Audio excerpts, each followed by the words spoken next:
Rights Commission Bill, National Assembly Bill number 8 of 2023, which came at second reading stage. This bill was also read the second time, and the committee stage will be taken on Thursday, 13th July 2023. The bill that was under consideration at the time business was interrupted for adjournment. It was the Environmental Management Amendment Bill, National Assembly Bill number 6 of 2023, which came up at second reading, and it was the Minister of Environment, and this is Mr. Honorable Collins Mzovu, who was on the floor of the House debating this bill. So when the bill comes up for consideration, the Minister will continue debating. So basically, that's the business that was considered on the floor of the House yesterday, which was the 6th day in the month of July 2023. For now, we shift our attention, and Matimba, let's look at what is expected to be considered on the floor of the House today, Friday, the 7th day in the month of July. Yes, Pausent, we have one question for oral answer under Standing Order 76, 4 questions for oral answer under Standing Order 74, and we have one committee report that will be moved by Mwinilunga Member of Parliament, Mr. Newton Samakai, urging the House to adopt the report of the Committee on Local Governance, Housing and Chiefs Affairs on the performance audit report on the management of urban and regional planning in Zambia, with a focus on land usage 2017 to 2021 for the second session of the 13th National Assembly, laid on the table of the House on Thursday, 29th June 2023. We do have 2 reports that are coming up, and there will be a resumption of the consideration of these 2 reports. The other one is a report of 30th June 2023, and at the time business was adjournment on 30th June. It was Mr. Joseph Msanje, who's Babala Member of Parliament, who was on the floor of the House debating, and the other resumption of debate is the motion of 5th July 2023, and it was Mr. Stephen Kampyongo who was on the floor of the House debating this committee report. And this is a committee report on from the National Security and Foreign Affairs.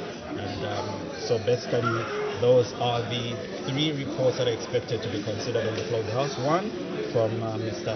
Samakai, adopt the report of the Local Governance, Housing and Chiefs Affairs, where we'll be urging the House to adopt this report. Let's revert to the 3 questions that are yet to be considered on the floor of the House. Like my colleague mentioned, the first one is understanding order 7.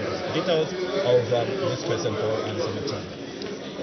Question number 339 will come from Chinga Member of Parliament, Mr. Emmanuel Banda, and he's posing this question to the Minister of Energy.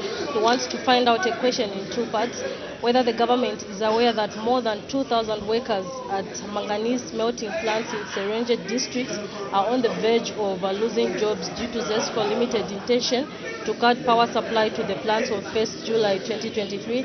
And in the second part of the question, he wants to find out, if so, what urgent measures have been taken to prevent the job losses. That's the question understanding order 76 of urgent nature. The other one is question 340 from Mr. Miyutu, who is the Kalaro Member of Parliament. As you can see on your screen, that's the Honorable First Deputy Speaker making their way to the chamber. For now, of course, over to the floor. Honorable Members of Parliament, Madam Speaker.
Almighty God, who in your infinite wisdom and providential goodness has appointed the offices of leaders and parliaments for the welfare of society and the just government of the people. We beseech you to consider with your abundant favor us, your servants, whom you have been pleased to call to the performance of such important responsibilities in this land. Let your blessings descend upon us here in Parliament assembled, and grant that we may, as in your presence, treat and consider all matters that shall come under our deliberation in so just and faithful a manner as to promote your honor and glory and to advance the peace, prosperity, and welfare of our country and of those whose interests you have committed to our charge. Amen.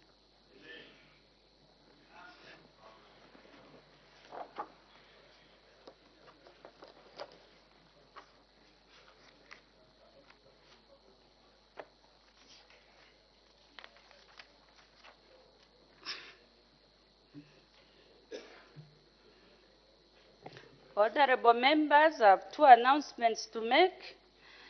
The first one is I have received communication to the effect that in the absence of Her Honor the Vice President, who is attending to other government business, the Minister of Foreign Affairs and International Cooperation, Honorable Stanley K. Kakubo MP, has been appointed acting leader of government business in the House from today, 7th July 2023, until further notice. I thank you. The second announcement, honorable members, I wish to inform the House that the Rural Electrification Authority has been authorized to hold a symposium to update all members of Parliament on the electrification of public facilities in rural areas using the Constituency Development Fund. The symposium will take place from Tuesday, 11th to Thursday, 13th July 2023, from 9 hours to 13 hours in the amphitheater here at Parliament buildings. Honorable members have been divided into 3 groups according to the committees they belong. Further, each member is expected to attend the symposium once on the assigned day, as already guided in the notice that was distributed to all members of Parliament. It should, however, be noted that honorable ministers, the first and second deputy speakers, the honorable government chief whip, the honorable leader of opposition, and the honorable deputy government chief whip will attend the symposium on any day of their choice. I urge all honorable members to attend this very important event. I thank you.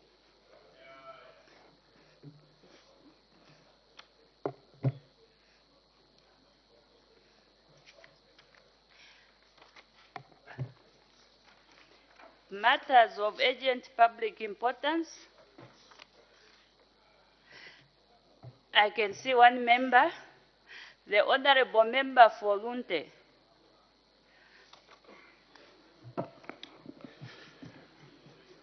Madam Speaker, thank you so much for causing me an opportunity to rise on this very significant matter of urgent public importance, which is based on the constitutional provision. Okay. Honorable member, let me just apologize. We were so much in a hurry. We are supposed to allow the acting leader of government business just to indicate business for next week. I apologize, we'll come back to you. The acting leader of government business.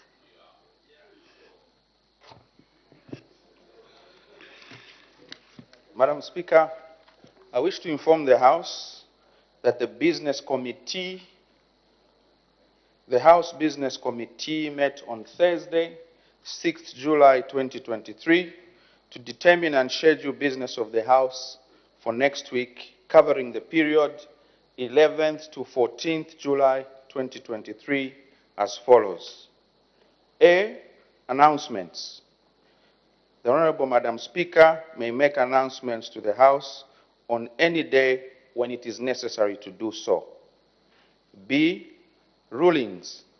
The Honorable Speaker may render rulings if there will be any. C. Ministerial statements. Honorable Ministers may make ministerial statements if there will be any. D. Reports on international conferences. Reports on international conferences may be considered if there will be any. E. Parliamentary committee reports. The House will consider the following committee reports during the period. Parliamentary reforms and modernization. Subject matter, feasibility of setting up a pension scheme. The date to be considered, 13th July 2023. F. Questions. Honorable Ministers will respond to 55 questions for oral answer as set out hereunder. The details of the questions, Madam Speaker, are contained in the notice of questions circulated to all honorable members earlier.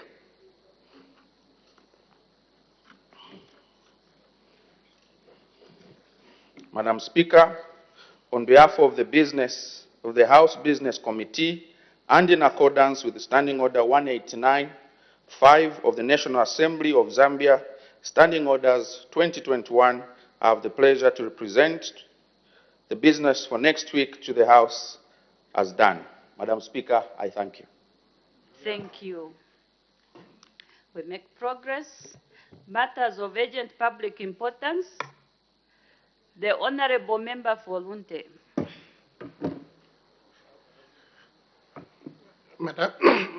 Madam Speaker, thank you so much for allowing the people of Lunte to rise on this very important matter of urgent public importance.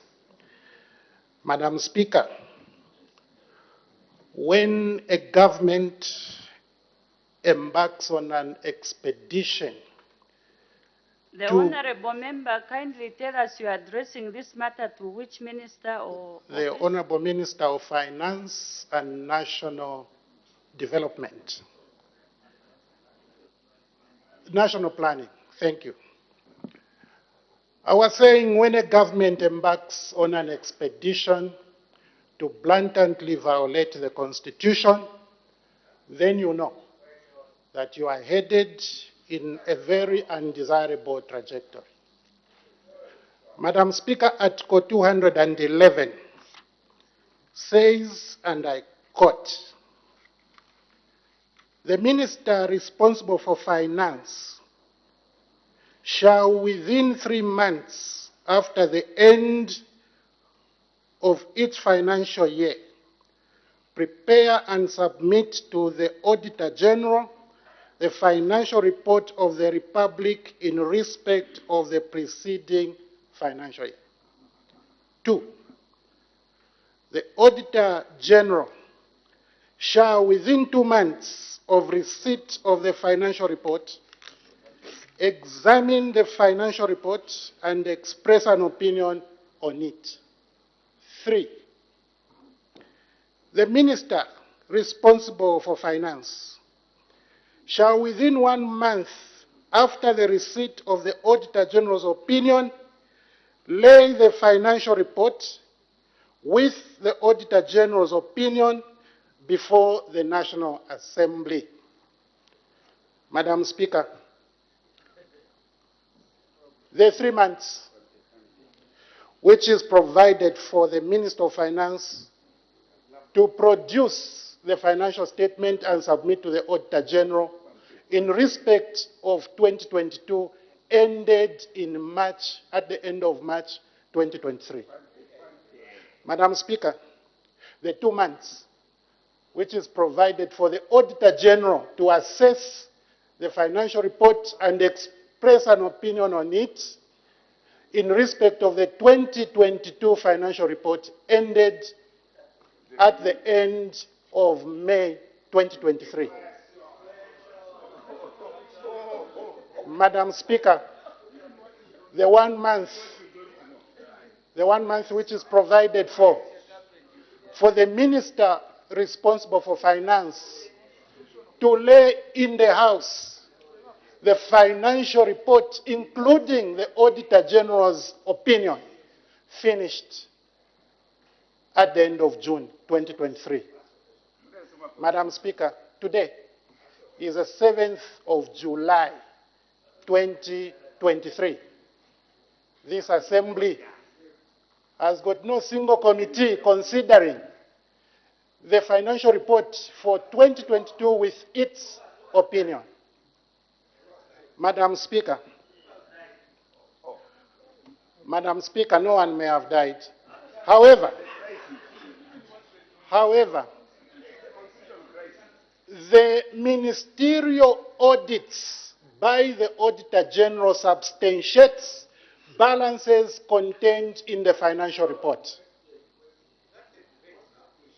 I now put it, Madam Speaker, to the House. When the Auditor General brings his report at the end of September this year, what balances will he have substantiated? Madam Speaker, violating the Constitution. Honorable Member, you are now debating the matter. Madam Speaker, this is a constitutional breach. But we are supposed to state. We are not supposed to debate the matter. Let me conclude, Madam Speaker. Madam Speaker, violating the Constitution casts government in a very bad light, not only in the eyes of its citizens, but in the eyes of the international community. Madam Speaker, is the Honorable Minister of Finance in order to circumvent the constitutional provisions, which are very clear, and pretend as though everything is okay? Honorable Member, please wind up. Well, with your direction, Madam Speaker, let me say I seek your further direction on the matter. Thank you so much.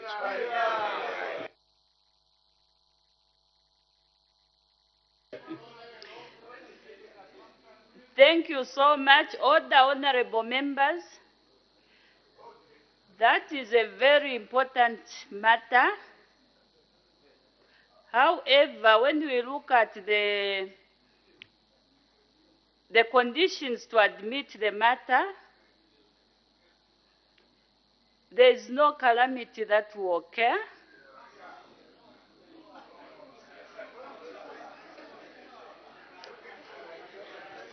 I would advise the honorable member, I've agreed it's a very important matter.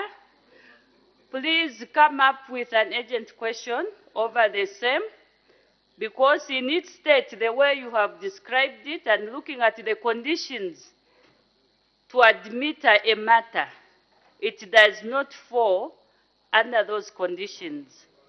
So please, can you put in an urgent matter, a question, so that that matter can be addressed in the House?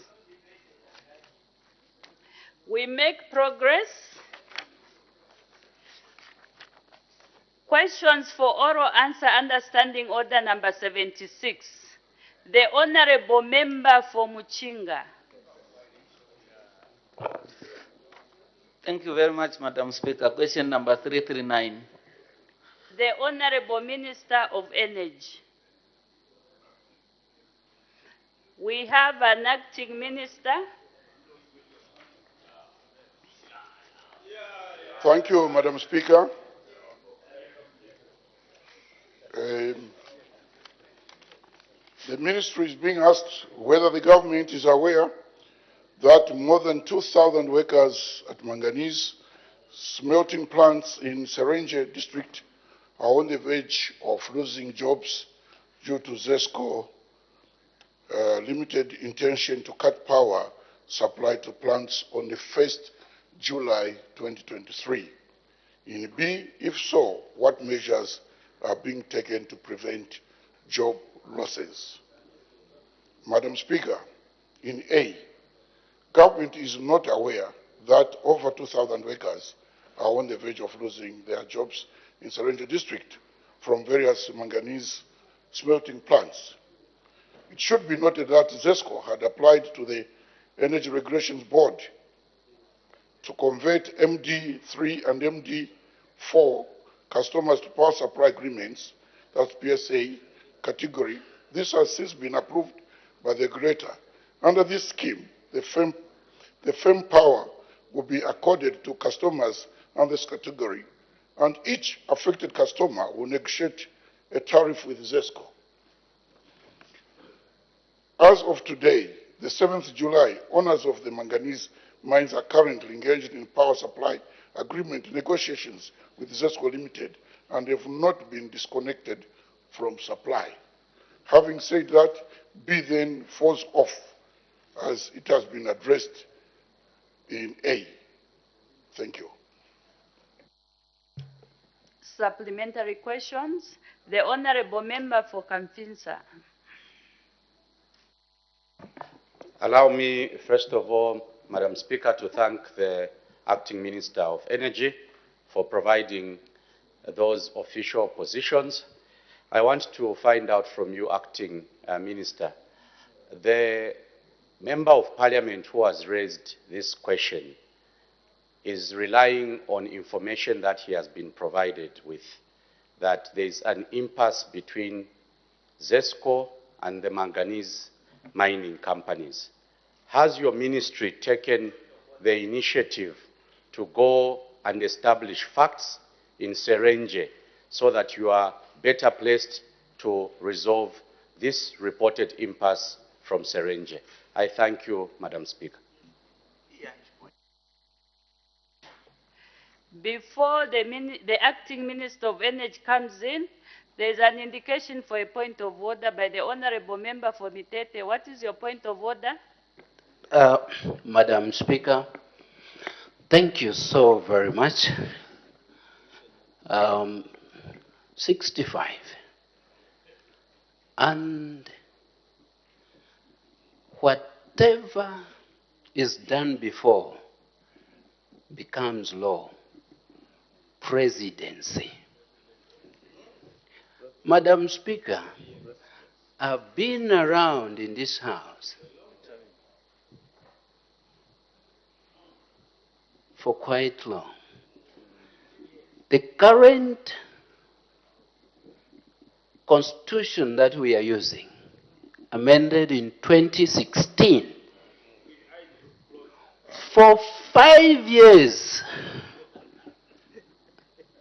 Madam Speaker, our colleagues, PFA, who were in the driving seat, for 5 years, I had never seen the Minister of Finance doing what my colleague today is asking to say we should be doing. Laying the same into this house. Following that was the Honorable Member for Lunte. In order now today to wake up and say, no, there is a constitution. The same constitution they acted. Madam Speaker, I seek your serious ruling. Thank you. Thank you so much. My ruling is that I'm going to reserve this point of order. I'll come to make a ruling at a later stage. The Acting Minister of Energy, you can respond. Thank you, Madam Speaker, and thank you, Honorable Member of Parliament for Kamfisa, for a follow-up question. I would say There is no such impasse at the moment. But government is aware. 3-4 months ago, this matter was brought to the attention of government through ERB. And they made a decision. That's why today, ZESCO is in Serenge. Except that the owners of these smelters do not want to be adjusted upwards because they are going to be connected to the main supply, meaning they will never disconnect. It will just be like on the line like in other mines. They don't want the high tariff. They want to consume it just as any other customer. And as such, they are threatening, they are using threats so that they do not be connected to the direct line like the mines. So at the moment, the government is aware and is taking steps. I thank you. The Honorable Member for Muchinga. Thank you, Madam Speaker. Our interest is are the people of Zambia who have been employed. Now, speaking with facts, Madam Speaker, as of 28th June, the smelting plants were issued with letters by ZESCO stating that should an agreement not be reached by 1st July, there will be power disconnection. My question to the Honorable Minister is, what urgent measures is the government putting in place in the event that ZESCO and the smelters fail to reach an agreement to prevent the job losses for our Zambian people? What urgent measures is government putting in place? Madam Speaker, I thank you. The Acting Minister of Energy. Thank you very much, MP from Chinga. In the first place, the manganese companies, what do they want? Power? Or what else do they want? Because the government is trying to connect them to the firm power, meaning they will not be disconnected at any time. And that calls for higher tariff. Meaning, if they are connected, there will be power throughout and they'll increase their production. If they want, then they can be on the normal rate. And that will affect their production. That's why today, government has taken a decision to ask ZESCO to go and negotiate. Of course, we don't want job losses. An amicable solution will be found. I thank you. The Honorable Member for Kankoyo. I thank you very much, Madam Speaker, for this opportunity. Madam Speaker, much of the manganese which is being processed in Muchinga comes from Luapula province because of low power voltage. So obviously that increases the cost because it has to be transported from Luapula into Muchinga. Is ZESCO considering increasing the power voltage in Luapula so that maybe these smelters can shift their plants in Luapula where the manganese is so that they cut down on the cost than punishing ZESCO for increasing the tariffs so that ZESCO can become profitable? I thank you, Madam Speaker. The Acting Minister of Energy. Thank you, Honorable Member of Parliament for Kankoyo. True. I'm sure you have heard about Kalungwishi project on the Rapula. Right now, the government is negotiating to make sure that this project goes on. Once that project is commenced, this issue will be of the past. Yes, I thank you. The Honorable Member for Chama North. Thank you, Madam Speaker. Madam Speaker, ZESCO is a business entity which is supposed to generate resources for it to run, to provide a service to this country. Similarly, I think we are supposed to protect jobs. So I want to find out whether this particular manganese company is up to date with ZESCO bills in terms of the current tariffs. Have they defaulted? So I want to know how much they are owing ZESCO. Thank you. The Acting Minister of Energy. Thank you very much, Madam Speaker. Yes, ZESCO is there to provide services.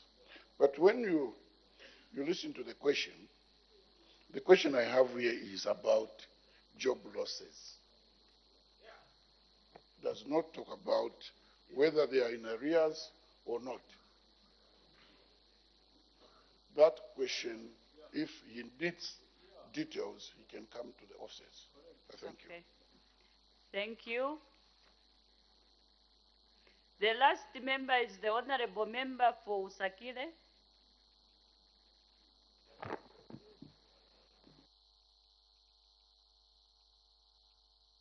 Thank you very much, Madam Speaker. Honorable Minister, you have indicated that ZESCO is in the process to migrate the MD C3 and 4 to PPA, which is the power purchase agreements.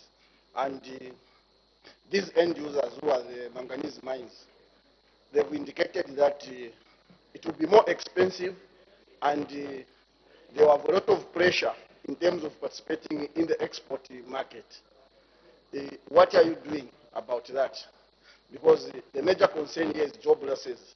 And if they will not be competitive in the export market, of course, they will shut down the plants. So what interventions are you making as a government to mitigate that? Thank you, Madam. The voices are becoming louder and louder. Can we please lower our voices so that we'll be able to get the responses and the questions as well? The Acting Minister of Energy. Thank you for that follow-up question by Busakile, Member of Parliament. MD3 and MD4, these are maximum demand for 1 megawatt to 5 megawatts. That's MD3. 5 to 10 MD4. This is not sufficient for the smelters. And the more power they need, they require to go to the maximum demand, just like the firm power supply, like any other mines are doing. And that demands for higher tariffs. And it's not fixed. They have to negotiate with the ZESCO, which is better. They are on firm, they are never disconnected. Power is throughout. I've already said that it will increase their production. There will even be more business. If they want to remain where they are, then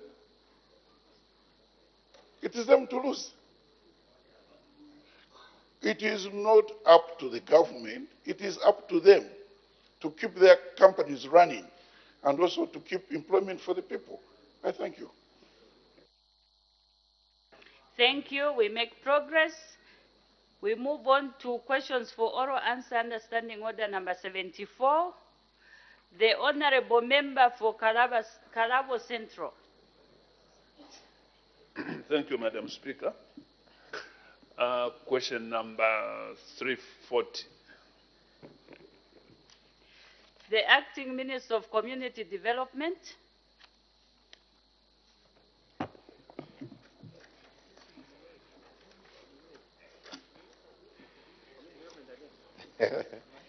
Thank you, Madam Speaker. Honorable Miutu asked a question in 2 parts, Madam Speaker, as follows. In A, is asking why males aged 35 years and above were left out of the government empowerment programs that have been availed to women and youths in the Ministry of Community Development and Social Services. And in B, what measures are being taken to ensure that affected males are included in the empowerment programs.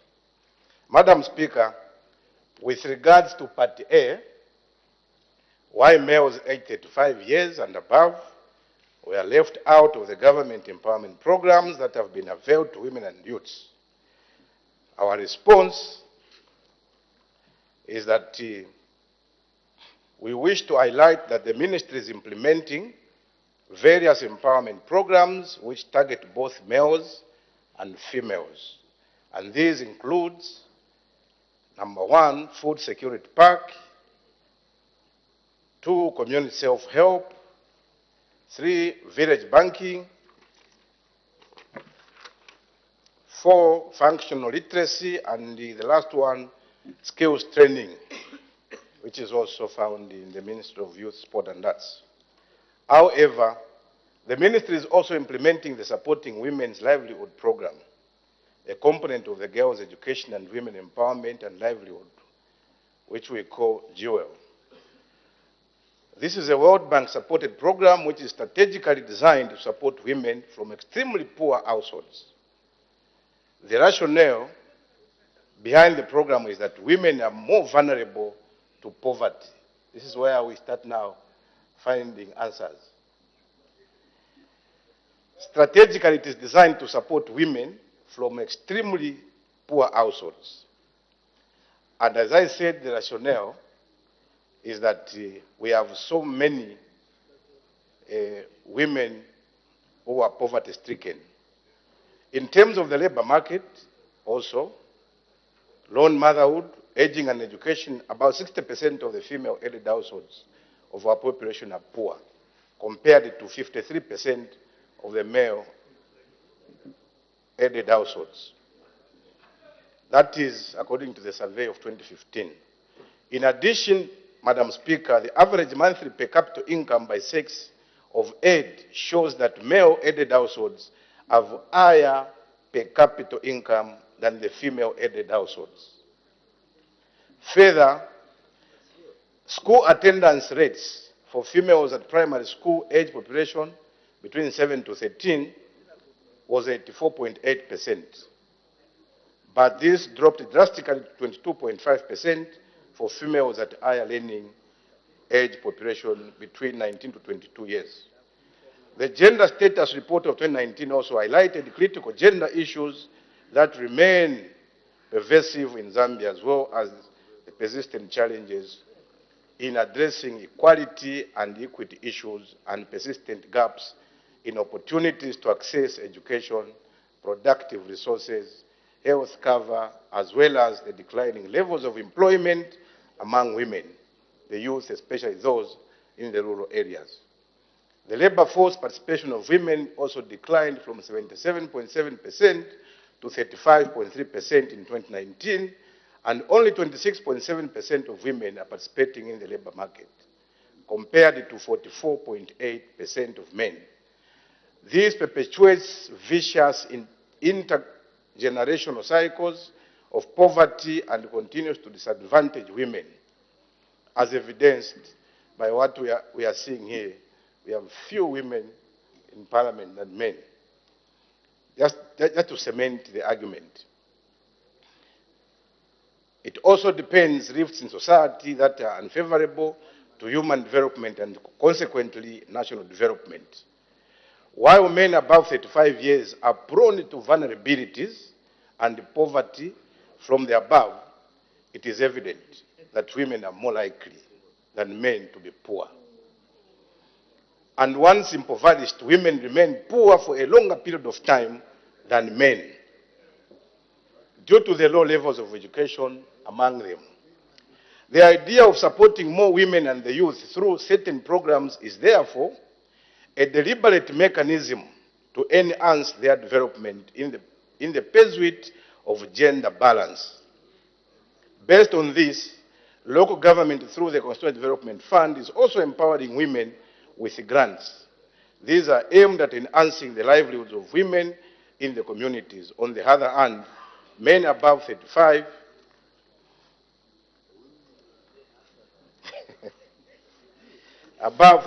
years are provided with loans as they are better off than women. And I also want to indicate that government has also provided other facilities, especially the creation of the small and medium enterprise development has also created another platform for men to also access loans and the other facilities that may be found in the small and medium enterprise development. So I wish to also emphasize that support under social protection mainly targets the household and not the individual. And as such, when the women are empowered, the entire household benefits. Madam Speaker, in the second part, in terms of what measures as government,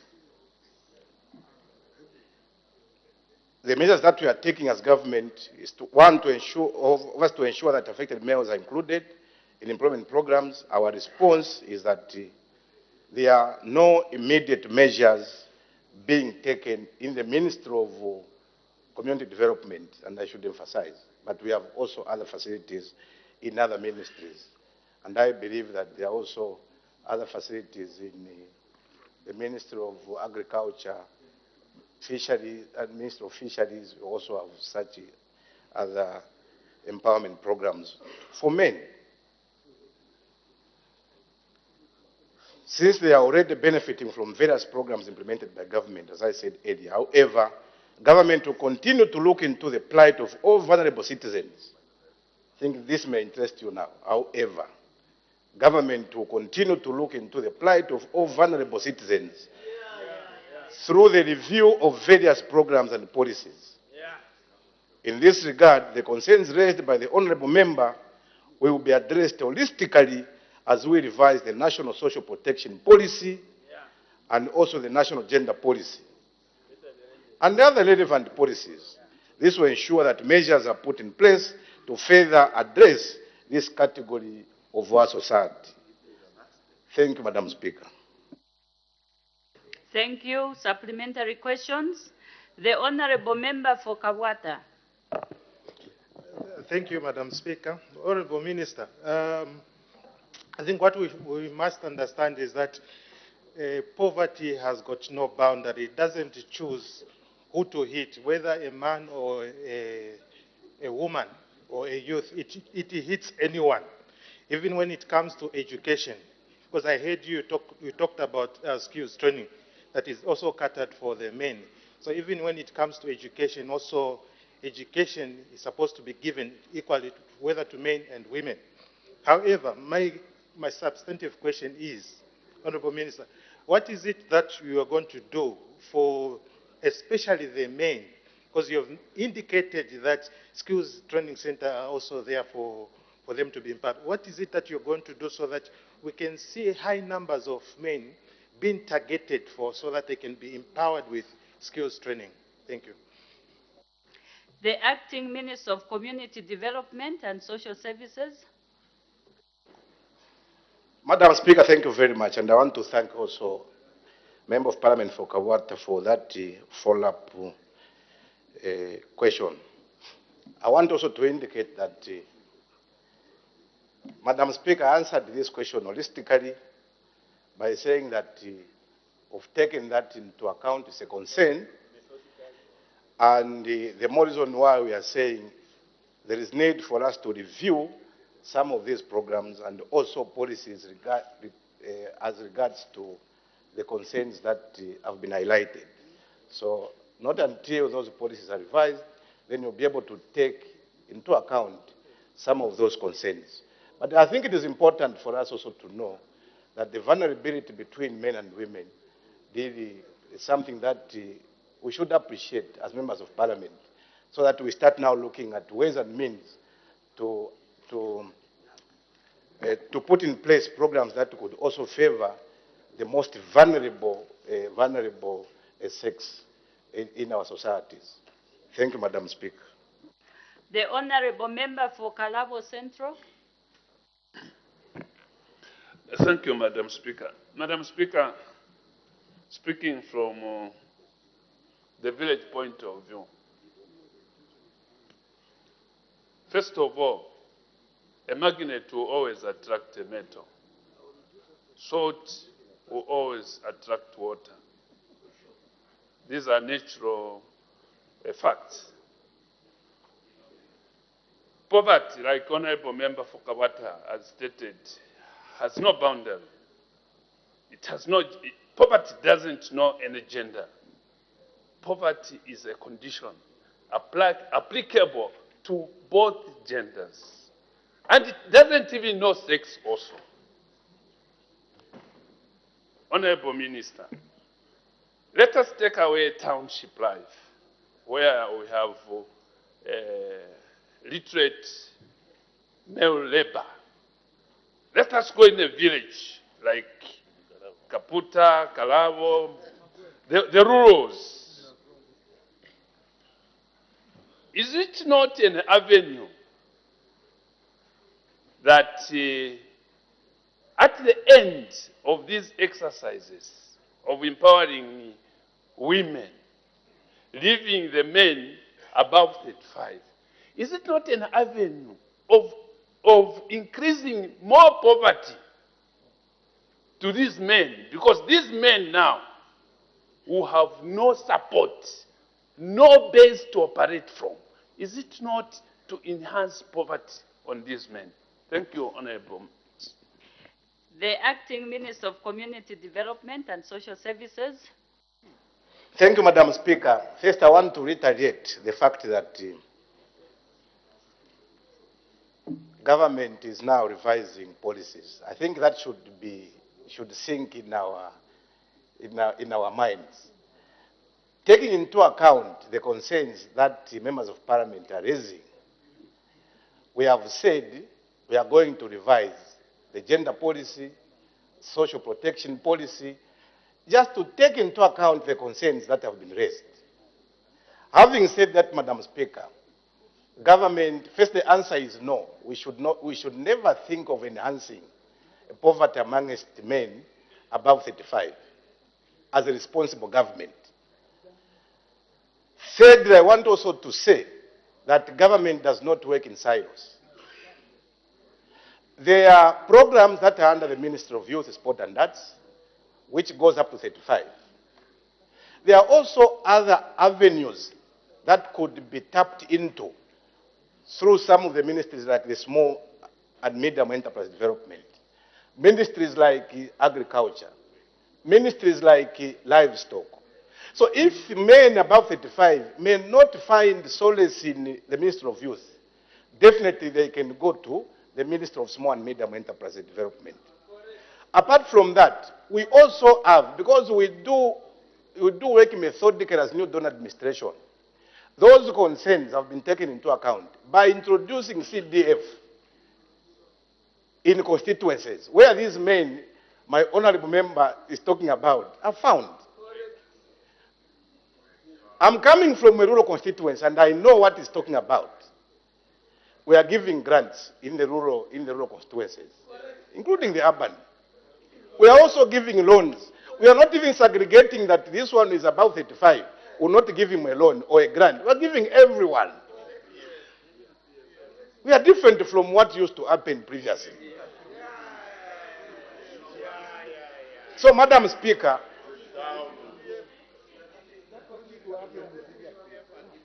those are some of the avenues that we've provided as the New Dawn administration to make sure that the concerns raised are taken into account.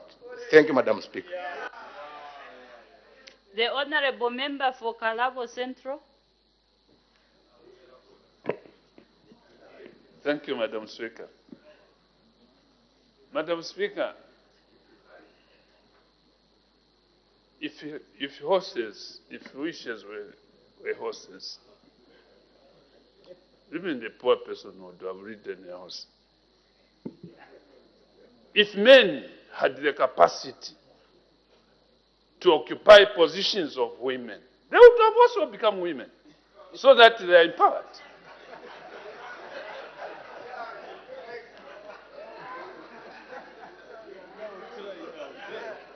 Madam Speaker, I want to get a comment from the Minister. Is this not the application of these policies? Is it not creating a changed societies where women becomes the headers, heading communities, and the males now become the subject, which is not a common scenario in Africa and in Zambia. So, is it an agenda to change the heading of these societies in Zambia and in Africa? Thank you, Madam Speaker. The Acting Minister of Community Development and Social Services. Madam Speaker, thank you very much. This is becoming very interesting. But I want also to urge my counterpart that it is important that we support these women. These women should be supported. And in supporting these women, in every game, I will give an example of football. In every game, there are rules. If we say this game will only be played by those who are under 17, it means those who have more years than 17 may not participate. So if we say that this game will just be played by women, I don't expect the honorable member for Kalabo to be part of that particular team because it's not a woman. So when we give programs for women, it's for women. The only thing my honorable member can now advocate is also to provide, if there is nothing, something for men. Now, what I've indicated, Madam Speaker, is the fact that men are not segregated in any way because there are programs that are meant for everyone. I indicated the programs under CDF. When we are taking skills training, there's no segregation. A boy, a girl, a woman, a man can also access these facilities. So I don't see where segregation comes into play when it comes to only men above 35. So, Madam Speaker, the answer still remains that in case this concern continues, let's now look at the issues of when we revise the social protection policy and the gender policy. Let my honorable member play a critical role in giving us ideas on what we do expect to be part of those revised policies. Thank you, Madam Speaker. The honorable member for Kanfinsa. Allow me once again, Madam Speaker, to thank you for the opportunity to ask the Acting Minister of Community Development. Minister, you have listed so many different government programs that are meant to help our people in terms of empowerment. Most of these programs are old, some were started before 2000, some after 2000. Has your ministry taken steps to assess the impact of these programs? How are they transforming societies? Are they relevant to changing and reducing the poverty levels in our communities to deal with the concern that the honorable member for Kalabo has presented? Because you have said there are 4 or 5 different programs under different ministries. Have you assessed how these different programs are impacting on our people? I thank you, Madam Speaker. Thank you. The Acting Minister of Community Development and Social Services. Thank you, Madam Speaker, and thank you, Honorable Kangombe, for that important follow-up question. And the answer is very, very simple, that unlike what used to happen, we are now doing monitoring and evaluation. And I want to indicate that the programs that I had mentioned are very, very relevant. But I also want to add that these are not the programs that are cast in stone. The world is evolving. Definitely will be required as government to go with time. So if there are also other programs that you feel could add value to what we are doing as a ministry, please, you are welcome to give us advice. We do not have the monopoly of wisdom. We always have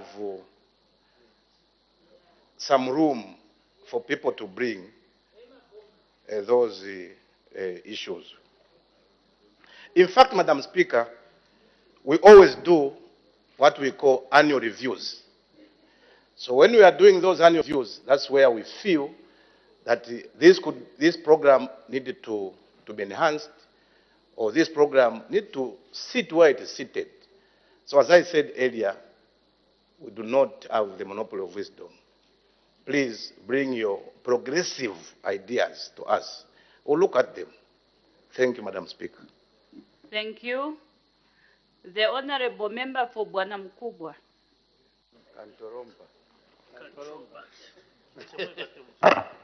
Thank you, Madam Speaker, for allowing me to ask a question to the acting minister. And Minister, thank you for your answers.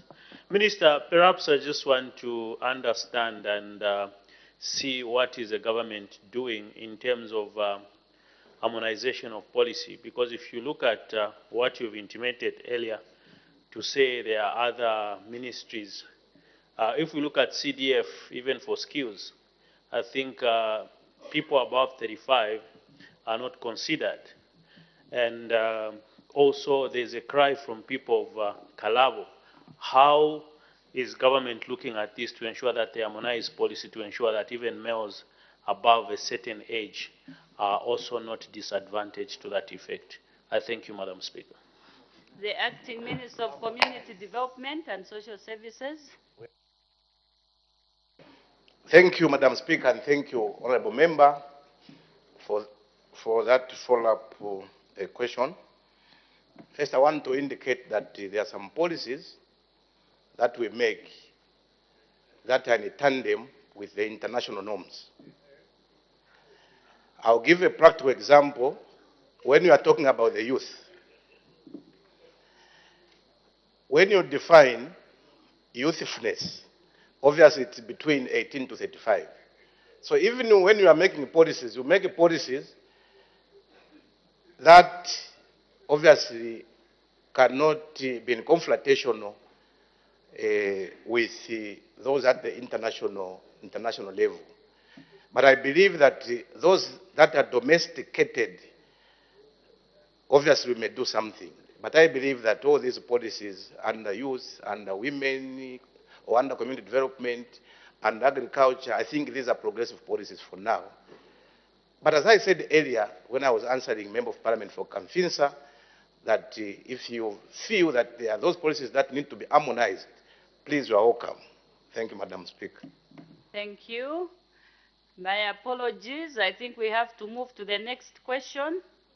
We've got bills to clear today.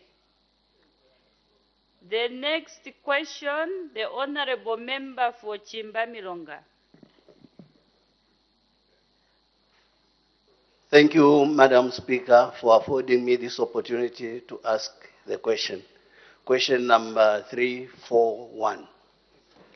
The Acting Minister of Energy. Thank you, Madam Speaker. Honorable Member of Parliament for Chimbamilonga, Elias Musonda, is asking the Minister of Education whether government has any plans to connect Nsama district to the national electricity grid. In B, if so, when the plans will be implemented. In C, what the estimated cost of the project is. In D, what the estimated time frame of the project is. And E, if there are no such plans, why? Madam Speaker, yes, this government of the Republic of Zambia, through the Rural Electrification Authority, RIA, has plans to connect Sama district to the national electricity grid. B, the first feasibility study was conducted in 2015. The initial plan was to connect in Nsama district from Prokoso with a distance of 70 kilometers. However, the new feasibility study that was conducted in October 2022 indicates that it is more viable to connect in Nsama district from Nsumbu Bay, a distance of 88 kilometers. The project will be implemented in phases. The first phase of the project involves electricity supply to Mutundu Primary School, Chishela Primary School, and Chishela Rural Health Center, and surrounding areas. The work involves constructing a total of 37 kilometers of 33 kVA overhead lines from an existing 33 kVA in Sumbu area and 7.9 kilometer of 400 volts overhead line. Government through RIA has allocated 18 million kwacha under the 2023 work plan and the budget to commence the project in the third quarter of 2023. The second phase of the project under the 2024 work plan and budget will involve electricity supply to Nsemigwe Primary, Kabobole Primary, Mutumpike Primary, Nsama Kakoma Primary, and Rural Health Center, Munwe Primary, Chore Primary, Mwemwe Primary, Mikose Primary, Tupele Primary, Chiwale Primary, and Rural Health Center, Bewupe Primary, Chikwanda Primary. The work involves constructing a total of 29.5 kilometers of 33 kVA overhead line from an existing 33 overhead line in Insumbu area and 7.81 kilometers of 400 volts overhead line. C. The total cost of implementing the first phase of project is estimated at 18 million, while that of implementing the second phase is estimated at 16.5 million.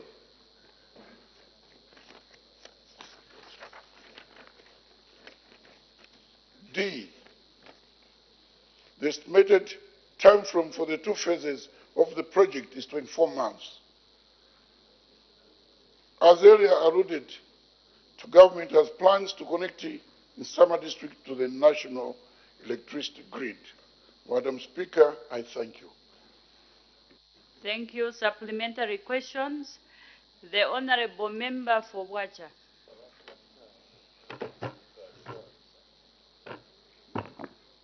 Thank you very much, Madam Speaker, and thank you so much, Minister, for the responses provided to the question asked by the Honorable Member.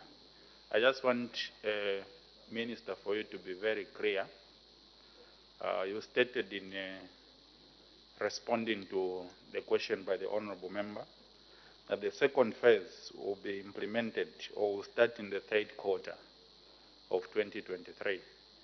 And the third quarter, Honorable Minister, has already begun. Today is 7th July 2023. Would you be specific, Minister, in as when the project is beginning, especially that the money is already there in the 2023 national budget? I submit, Madam Speaker. Thank you. The Acting Minister of Energy. Thank you very much, Madam Speaker, and thank you very much for the follow-up question by Honorable Mshanga, Member of Parliament for Wacha and Kabwe. Yes, this is the third quarter of the year 2023. As usual, this is a government of laws. The contract is with the Attorney General. The moment it comes back, they verify the details, it will start. Thank you very much. The Honorable Member for Chimbamilonga. Thank you, Madam Speaker. Honorable Minister, you've not been specific about the commencement date for the second phase of the project. What is the tentative timeline for the commencement of phase 2 of this project? Thank you.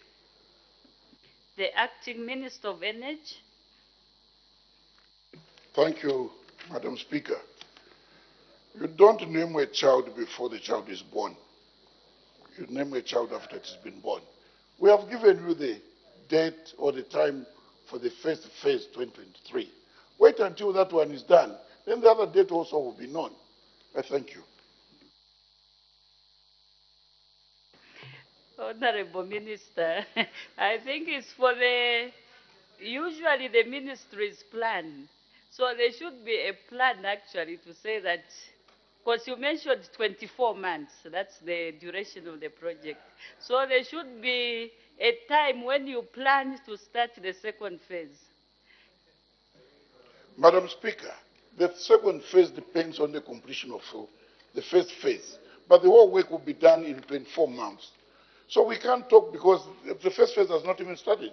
We have indicated that the papers are with the Attorney General. The moment comes that also determines when the next phase will come. Thank you. The Honorable Member for Chimba-Milonga. Thank you, Madam Speaker. Honorable Minister, I want you to be very clear on the financing mechanisms. Because phase one, you said there's 18 million. And phase two, you talked about 16.5 million. Now, my question is, what financing mechanisms are you putting in place to ensure that there's a seamless transition from phase one to phase two of the project? Thank you. The Acting Minister of Energy. Thank you, Madam Speaker. If you have noted, phase one is 18 million and phase two is 16.5. In the initial stage, there is land clearing, which takes more money than the second phase. So what is important here is the money, 18 plus 16, the money is already available. And this will run concurrently. When the first phase finishes, the other one is there. What is important here is it's being indicated that the money is available by RIA, and the work will commence very soon, immediately after Attorney General clears the contract. I thank you. Thank you. The Honorable Member for Shiwangandu. Thank you so much, Madam Speaker. Madam Speaker, just before I pose the follow-up question, just permit me to press it on record that we, on this side of your house, are still organizing and struggling to get used to Fridays without our honor, the Vice President's question time. This is, I think, the 60th Friday. Maybe we should consider taking this segment to times when our honor is available so that we can have an opportunity to engage her, Madam Speaker. Madam Speaker, the follow-up question to the Honorable Minister. Honorable Minister, appreciating your responses. You indicated in one of your responses that the initial feasibility study, which was done in 2015, the project was to connect from Porokoso, which is 70 kilometers from Nsama. And now the second feasibility study is to connect from Nsumbu, which is, I think, more than 15 kilometers from the initial one. What informed this viability determination for the change of the connecting point? Because I think a lot of work was done, and by now, if we had gone with the initial feasibility study, this project should have been underway as we speak. I thank you, Madam Speaker. The Acting Minister of Energy. Thank you, Madam Speaker, and thank you, Honorable Member for Shiwangandu. Let me also press it on record that the Vice President is the number 2 to the Republican President. She has also got a lot of commitments for the nation. She's cleaning up a lot of work. Her presence here and her presence elsewhere is equally important. That is a very good follow-up question, Madam Speaker. As Acting Minister of Energy, I came ready for you. It is beneficial to tap from Nsumbu Bay because there will be more beneficiaries from the project. There will be 18 schools and about 180 households, post office, Nsama Youth Center, Civic Center, government offices, and old central business district of Nsama. Not only that, Porokoso, as you are aware at the moment, is not yet connected. It is even quicker, as we are talking that from Nsumbu to be much quicker. But the whole essence is there are more beneficiaries using that route than the other one. I thank you. Thank you. The next question The Honorable Member for Mufumbwe. Thank you, Madam Speaker. Question number 342. The Acting Minister of Mines and Minerals Development.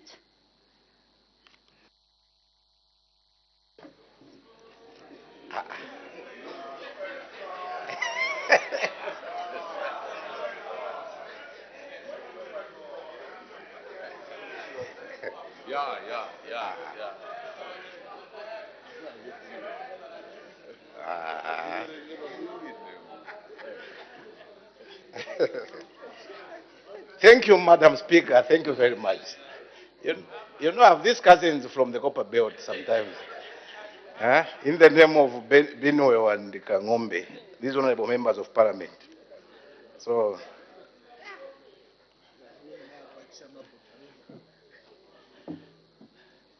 Madam Speaker, the honorable member from Fumbwe, Mr. Kamondo, is asking the Minister of Mines and Minerals Development the following questions.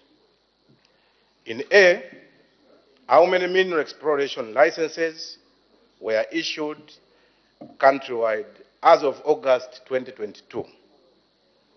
In B, how many areas countrywide were under exploration as of August 2022? In C, when mineral explorations were last conducted in the following districts, that is Mufumbwe and Kasempa. In D, what the results of the explorations were. And in E, how many mining licenses were issued, one, following the explorations at A, and two, from 1968 to 2021.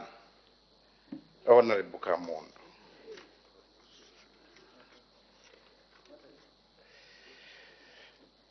Our response, Madam Speaker, is as follows. In A, where the question is how many mineral exploration licenses were issued countrywide as of August 2022, the answer is a total of 6,953 exploration licenses were issued, out of which only 2,900 are currently active. In B, in how many areas countrywide? The answer is 23,135 areas were issued with licenses as at August 2022 countrywide.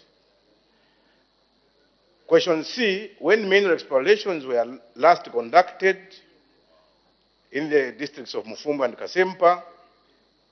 In Kasempa district, in Mufumbwe district, it has about 94 active exploration licenses. And exploration works in these license areas is ongoing.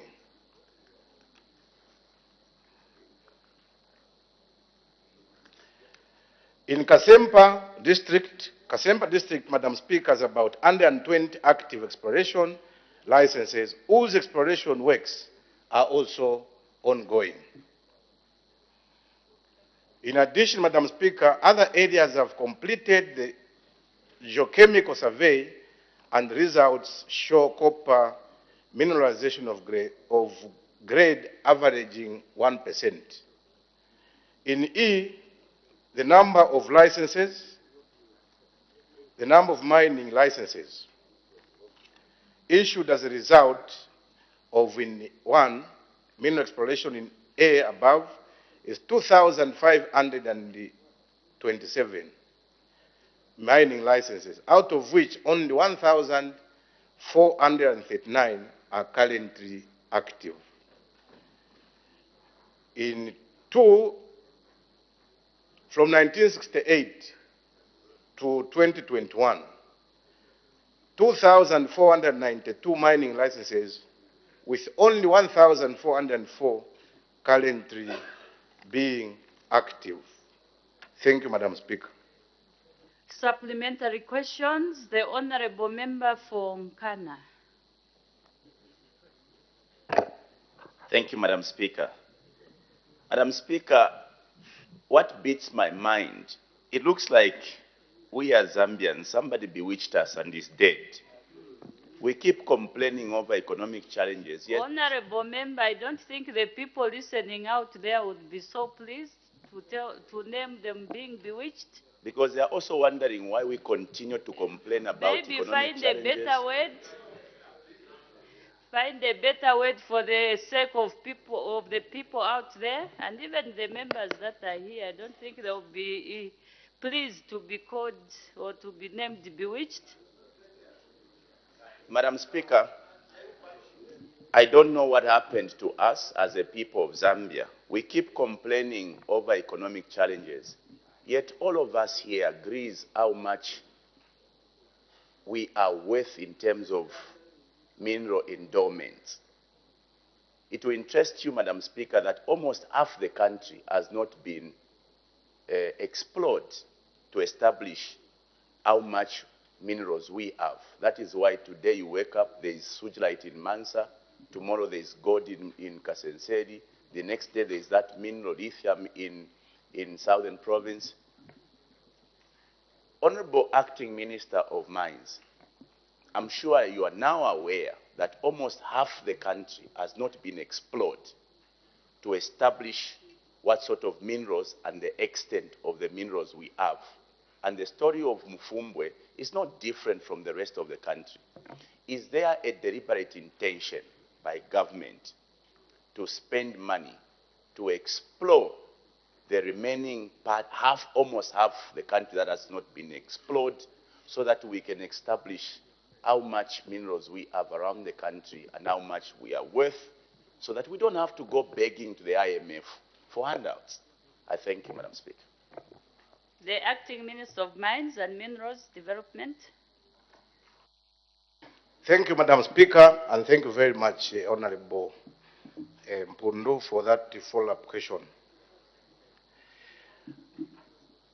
Madam Speaker, the more reason why government has been advocating for the Zambians to form cooperatives so that they can also access either individually or through a cooperative these artisanal licenses is to make sure that we explore, the way you've put it, Honorable Mpundu, is to explore some of these areas that have not been exploited so far. So, yes, the answer is yes.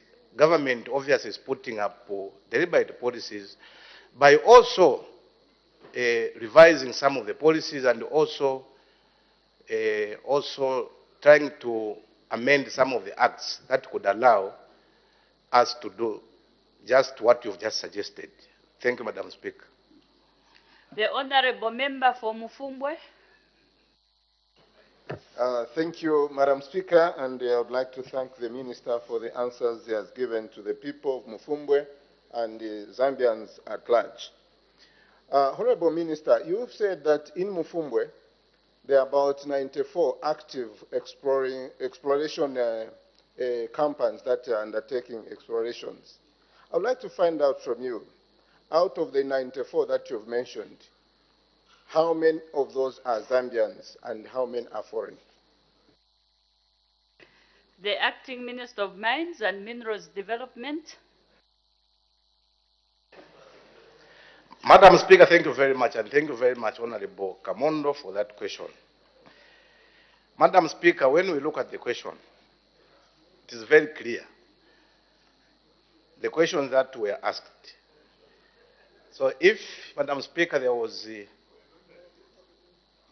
a question to say how many Zambians would have brought that information, but I think the question, the way it was asked, didn't require me to also get to how many Zambians and how many foreigners are part of the 94.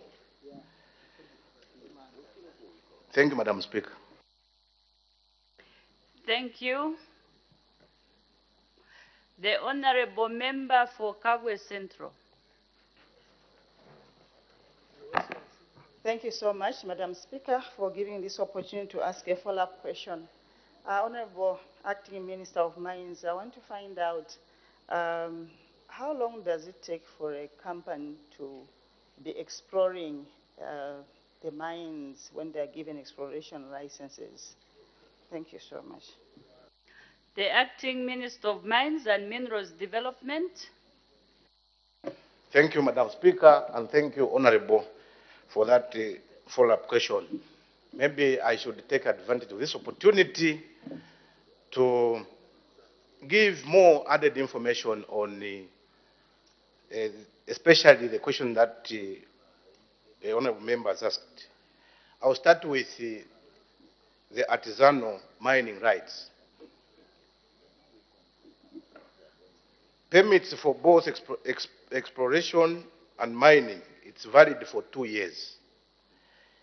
It's valid for 2 years, though renewable, it is renewable. And this is only applicable. It's only applicable to Zambians, either individuals or, as I said earlier, or cooperatives. And the minimum hectarage we do give is 6.68 hectares. That is artisanal mining, if you want to get into exploration. Then when we go to small-scale exploration, this is valid for 4 years. It's valid for 4 years, and this is non-renewable. For 4 years, non-renewable. That is small-scale exploration. And these permits can only be given, or it's applicable to companies that have at least 5% ownership belonging to Zambians. And the maximum size is 1,000 hectares.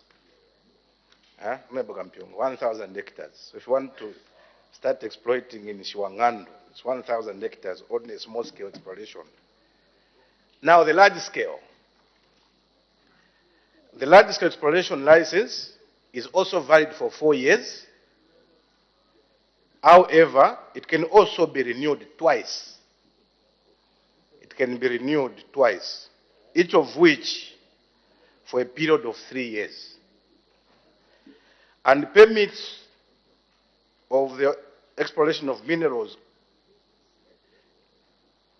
and also applicable only to companies, even 100% foreign owned, they are eligible. The maximum size given is 200,000 hectares. Thank you, Madam Speaker. Thank you. The Honorable Member for Mufumbwe. Thank you, Madam Speaker. Minister, I would like to find out from you whether among those exploration companies that are involved in active exploration, whether ZCCM-IH is among them. If yes, do you think we have given enough support to ZCCM in order to do the exploration? Thank you. The Acting Minister of Mines and Minerals Development. Thank you, Madam Speaker.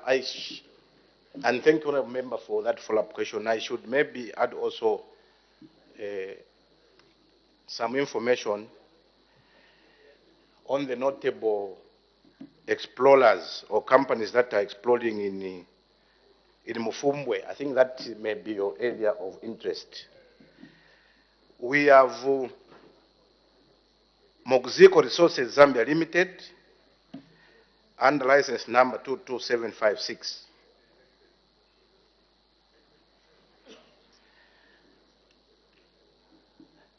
I think that is important. In Kasempa, where my colleague, the Labour Minister, for your information, Madam, we also have Mayfair Global Solutions Zambia Limited. So these are the notable companies that are exploding in both Mufumbwe and Kasempa. The other part of the question, Madam Speaker, Honourable Member, the answer is yes. ZCCM has licenses. Let's see them as licenses, so they are approachable and they will be able to assist where possible. Thank you, Madam Speaker. Thank you. So, honorable members, just a reminder as we ask these questions, let's be focused on the main question on the floor. The honorable member for Kabwata. Thank you, Madam Speaker, for the opportunity. I will actually use the words of my colleague from Sinazongwe who said that in Zambia we've never taken mining very seriously. Honorable Minister, if you check in the past, we had people that were given one individual 5 licenses, others even 10. In your statement, you indicated that there are over 12,500 mining licenses that were issued. Then there are about also 1,000 plus that are currently active. The difference, you have not indicated whether they are dormant or whether people have decided to sell them for speculative purposes. Would you be in a position to indicate to this House what government intends to do for those licenses that are either dormant or inactive? Thank you. The Acting Minister of Minerals, Mines and Minerals Development. Thank you, Madam Speaker, and thank you, Honorable Member for Kabwata, for that very important follow-up question. Madam Speaker, the Minister himself, the Minister of Mines, was here. And the Minister was very categorical of what is happening to those that have more than the required number of licenses. And he indicated that government is looking at a situation where those with so many licenses are brought before the ministry so that some of them could be given to other deserving companies that may want to mine. So obviously, those that my honorable member have not heard me talking about them, some of them, they have now migrated into actual mining. Obviously, that's what we expect. After exploration, if really there is what they are looking for, they will now graduate into actual mining. So that's why I couldn't talk about them. And as you had guided, these questions are very, very clear in the way we were asked. So if members would need more information, they could indicate where they need more information so that we go and prepare and bring more information on some of the issues that were not part of this question. I thank you, Madam Speaker. Thank you. So, as guided, please, let's be focused to Mufumbwe. The Honorable Member for Shiwangandu. Thank you so much, Madam Speaker. We do appreciate that this question is a constituency, but part A of the question is talking about countrywide licenses. And Honorable Minister, you have given us figures that 6,000 exploration licenses were given out and only 2,900 are active. Honorable Minister, in my language, we say, meaning the okra prepared by food finishes by people testing before it's even put for meal. This is what seems to be happening. Madam Speaker, the rampant illegal mining activities. Order, Honorable Member. I didn't get the translation. Madam Speaker, umulembo wachipuwa upwira muli tumfwe. Meaning, the okra prepared by a foolish person would finish by people just saying, let's test.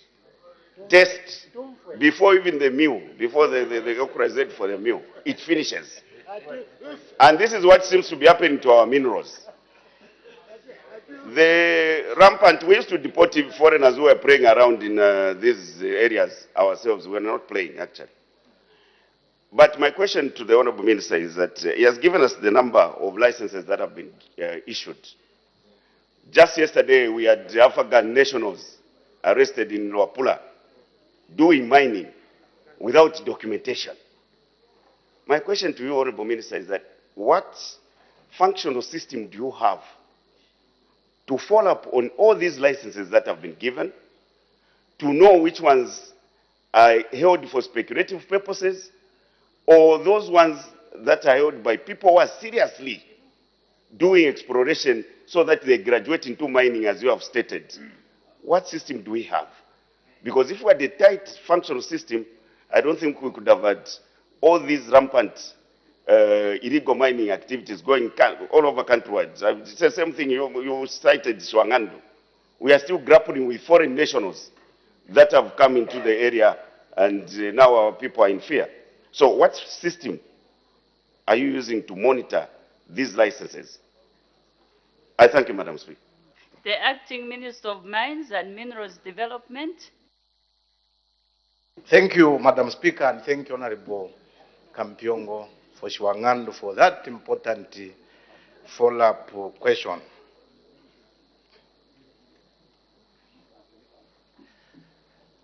Madam Speaker, I remember vividly well in this House where the minister, substantive minister, came and gave a ministerial statement over the cadastre system.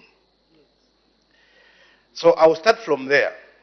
First, I want to dispel, because even again another acting minister also mentioned when members of parliament were saying the illegal mining is only being practiced by foreigners. That is not correct. I need first to dispel that notion. I think we need to be truthful to ourselves. Even Zambians are also involved in illegal mining. Maybe some of them are even here. Order, Honorable Minister, please, let's avoid discussing ourselves. Let's avoid discussing ourselves. We're not talking about... Order, Honorable Members, order. The Minister has been guided, so please allow him to make progress. We don't discuss ourselves in the House, so with that guide, Honorable Minister, you may proceed.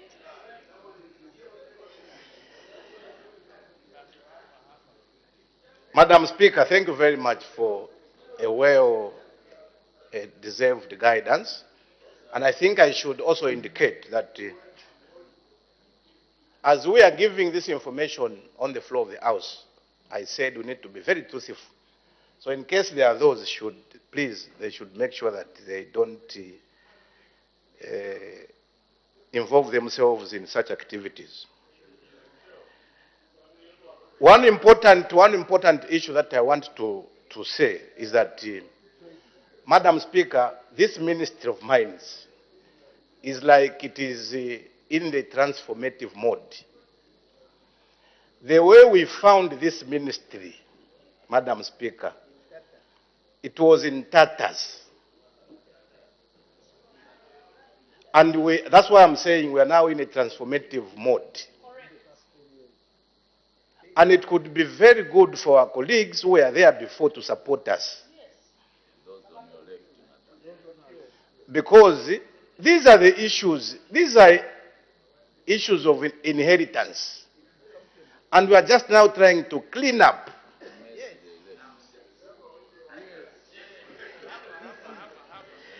Now, maybe answering the question, Madam Speaker, we have now intensified on monitoring, because we now have inspectors who are very serious. That's why whenever we hear that people have gone to Shwangandu to get the mineral which is there, we always now send inspectors and the law enforcers to make sure that those who are involved in illegal activities are dealt with.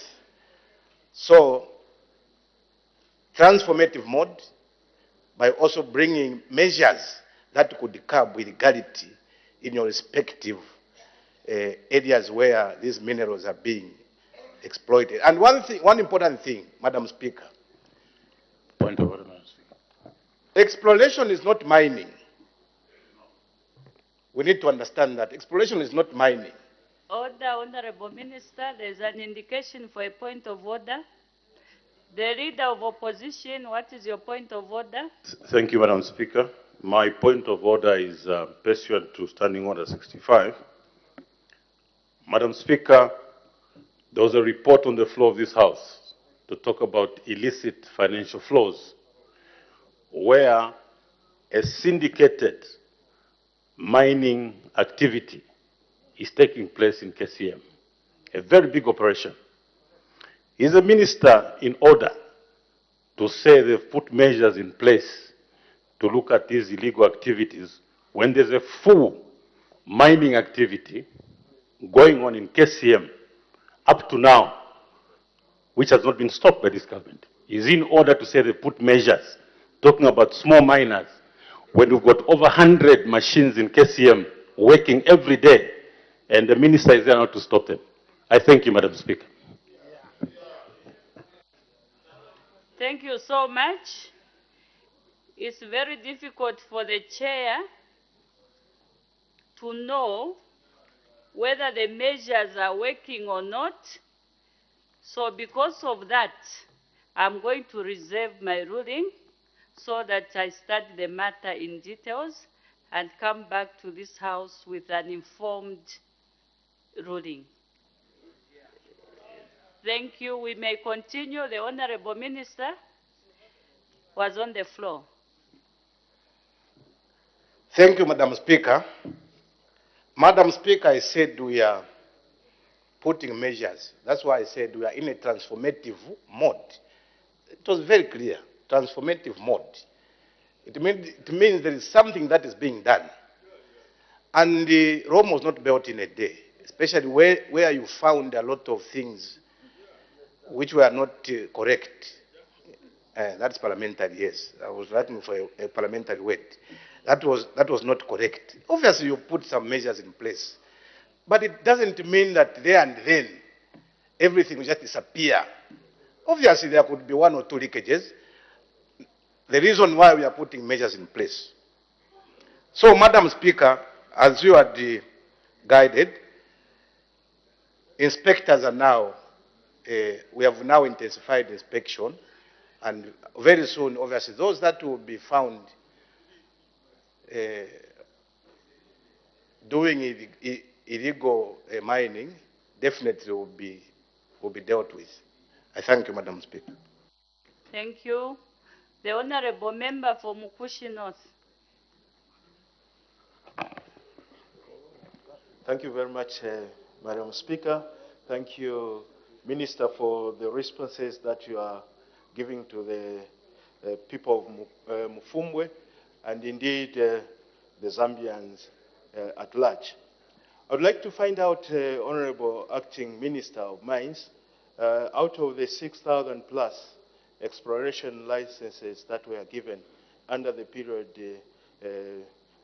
during the period under review, how many, which three leading companies were there in these, in acquiring these licenses?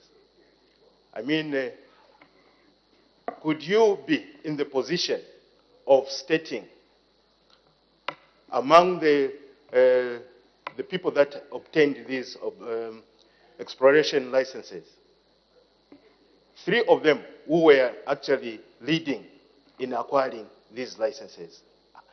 Could you be in the position who got many exploration licenses, the three companies or individuals? That is, if, Honorable Minister, you are able to, because the question here is it's different from what the Honorable Member is asking about. Are you able to respond, Honorable Minister? Madam Speaker, the answer is no. I'm unable to. Thank you. So the Honorable Member, if he feels that question is very important, he's going to file in another question for himself. I'll take the last member, the Honorable Member for Namwala. Through you, Madam Speaker, to the Minister. Minister, may I know how long it takes for the results to be out after the exploration is concluded and before the mining license is issued? I thank you. The Honorable Minister of Mines and Minerals, Acting Minister.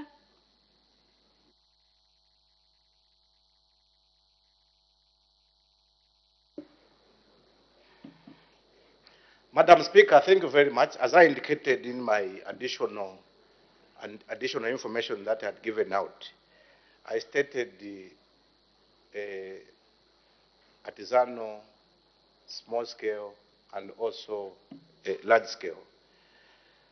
So the artisanal is for 2 years, and I believe that in these 2 years, someone would be able to come up with the actual mining. If that does not happen, obviously it's renewable. I said it's renewable. And in small scale, I also indicated it's 4 years. This is non-renewable. So if someone goes for 4 years without having results, then this may not be renewable. And the large scale, Madam Speaker, the large scale is also 3 years. No, it's 4 years, but it's renewable. So, Madam Speaker, I want to thank you most sincerely that I have already answered those questions. Thank you very much, Madam Speaker. Thank you. We make progress. Next question, the Honorable Member for Lunte. Most grateful, Madam Speaker. Question number 343.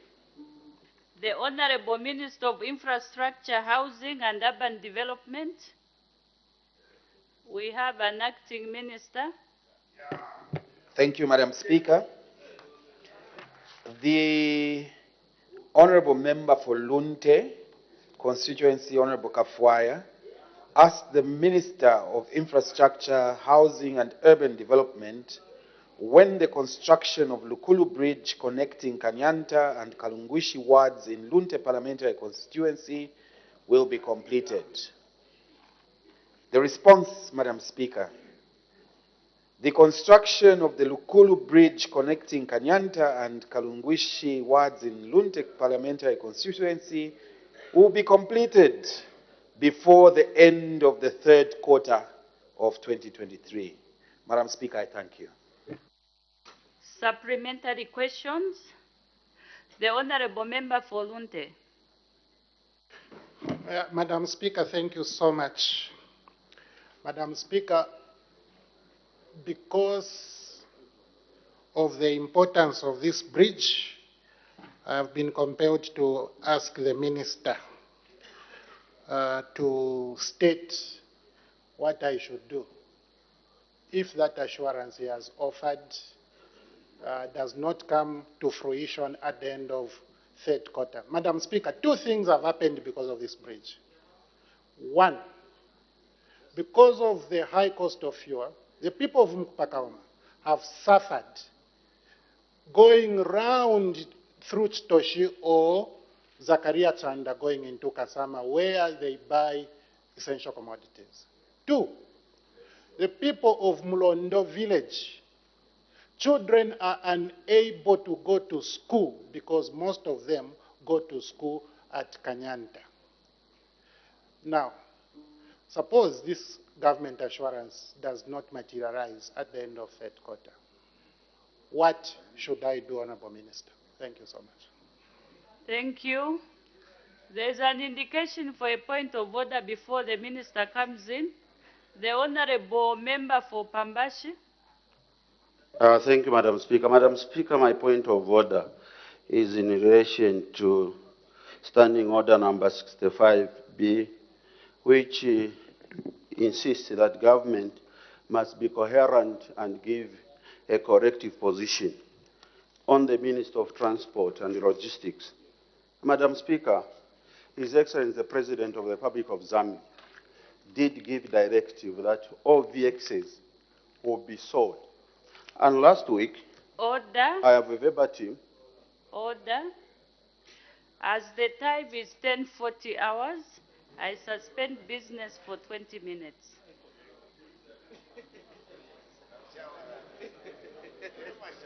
Business has been suspended for 20 minutes for that healthy break, and at the time business was suspended, the House was considering question 343, which came from Mr. Kafuaya, who was Lunte, a member of Parliament. He wanted to find out from the Minister of Infrastructure and Housing and Urban Development when the construction of the Lukulu Bridge connecting Kanyanta and the Kalungwishi wards in Lunte Parliamentary constituency will be completed. And it was Pambashe, Member of Parliament, who was on the floor of the House just asking a point of order. So when business resumes after 20 minutes, you'll continue asking a point of order. Let's quickly look at what else has been considered on the floor of the House. So business resumed at 09 hours. Yes, Person, there was an announcement by Madam Speaker that she had received communication to the effect that in the absence of Her Honor the Vice President, who is attending to other government business, the Minister of Foreign Affairs and International Cooperation, Honorable Stanley Kakuo MP, has been appointed acting leader of government business in the House from today, 7th July 2023, until further notice. So that's the announcement that Madam First Deputy Speaker made earlier in the day. And also yet to come on today's order paper is a report that will be moved by Mr. Samakai. And this is a committee report on the local governance, housing and chiefs affairs, urging the House to adopt the report of the Committee on Local Governance, Housing and Chiefs Affairs on the performance of audit report on the management of urban and regional planning in Zambia, with a focus on land usage 2017 to 2021 for the second session of the 13th National Assembly. And this document was laid on the table of the House on Thursday, 29th June 2023. Yes, President, and the acting leader of government business also presented the business statement for the period 11th to 14th July 2023, and the House has so far considered one question for oral answer under Standing Order 76 and 4 questions for oral answer under Standing Order 74. So that's the business that has been considered on the floor of the House so far, and we'll take a quick break, and when we come back we'll be able to share with you what is still to be considered on the floor of the House. Keep watching Parliament Television.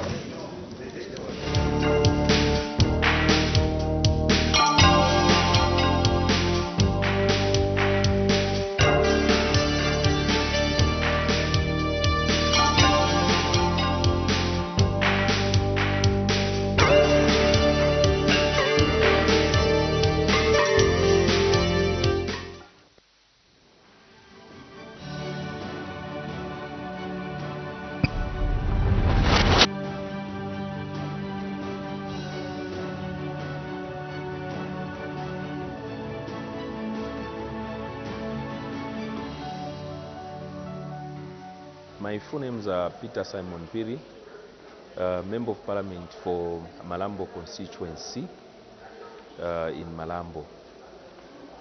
My education background is not as the people may expect. I only went up to grade 12 and did a certificate in business administration. And apparently in 1997, I worked in private sector as a storeman under training, and I also worked in accounts as a clerk. From there, I only actually worked in the private sector for 3 years. So I have little experience in accounts and in stores management. That's all I have as in the working culture. I am married. I got married in 1997. I've got 3 children with my wife, 2 girls and 1 boy. Those are the children I have. And the 2 girls, one is at the University of Zambia.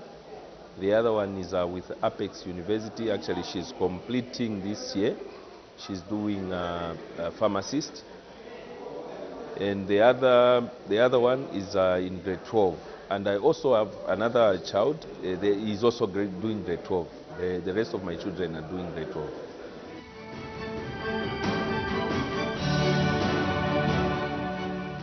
My constituency actually is a valley, and the major economic activity in the valley is tourism. And apart from tourism, there is also farming is one major activity that our people do in my constituency. Apparently, we are trying to do a shift from depending on tourism to other sectors which our people can run.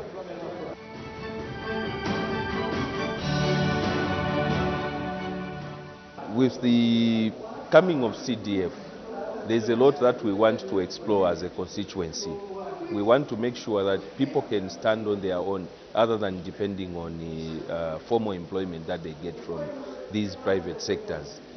And security, especially in terms of these private sectors, there's no much security that you may get in employment. You'd find that these lodges, the tour operators may close the camp and those people, they remain vulnerable.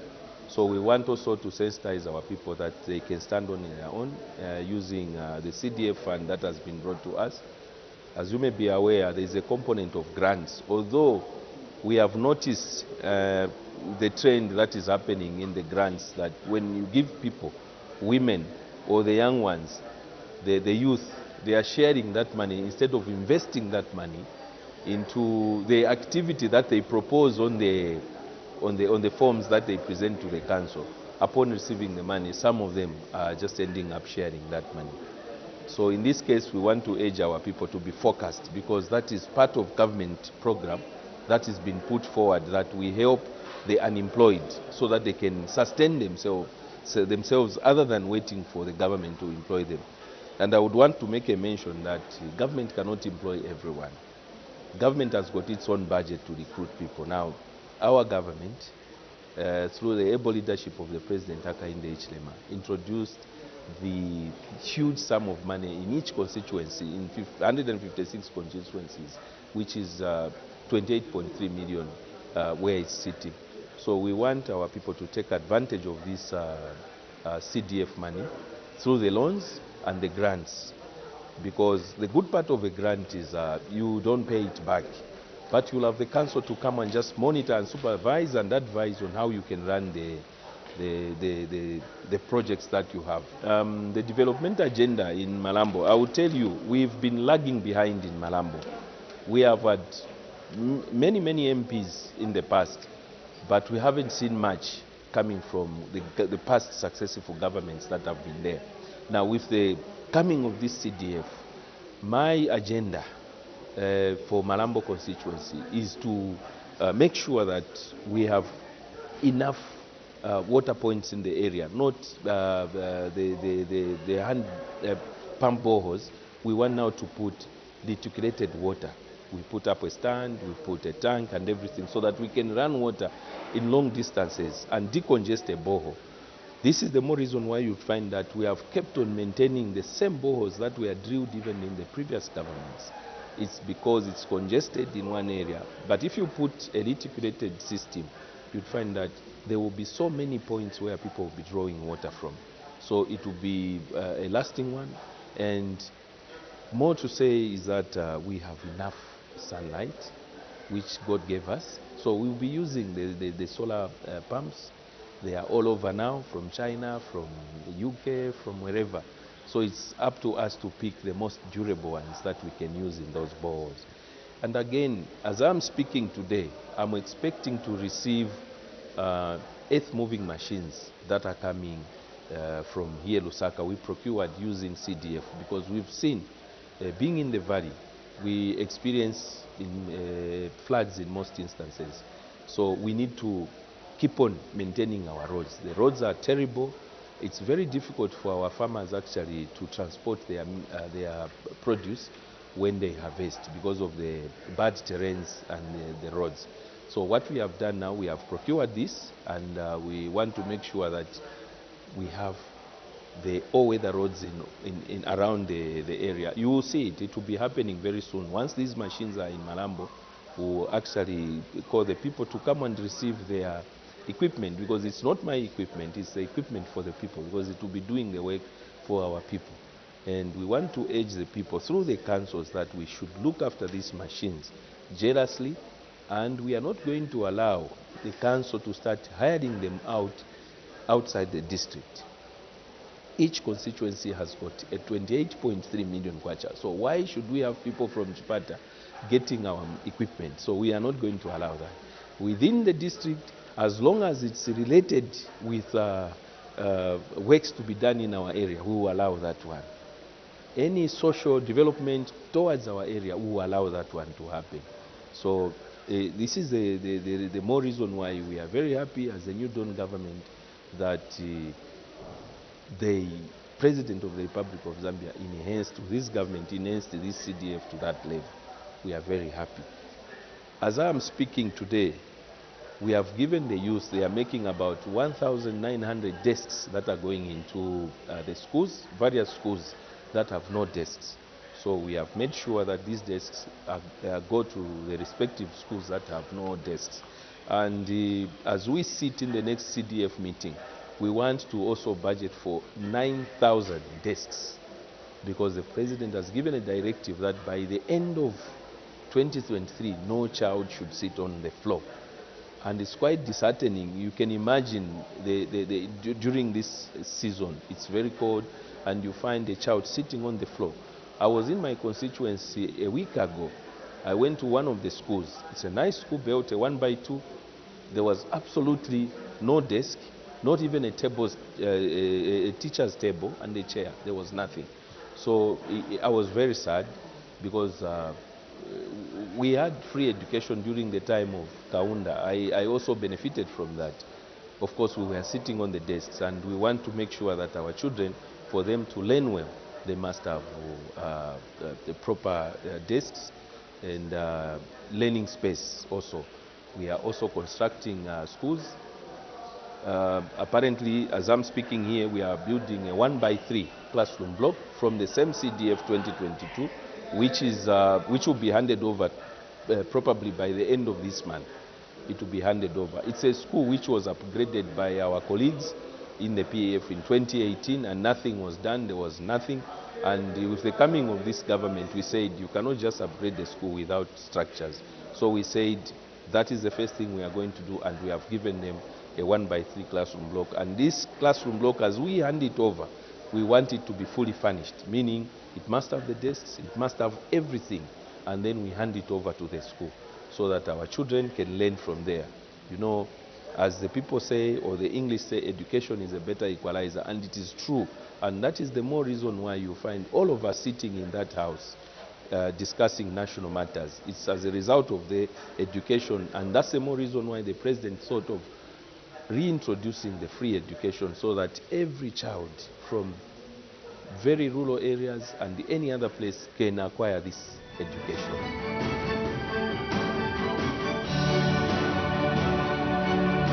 Let's look after the properties that government is procuring, more especially the desks that are being manufactured by our own people in the constituencies, the structures that are being built using their money. It's not our money, it's their money, taxpayers' money that is coming to their constituencies.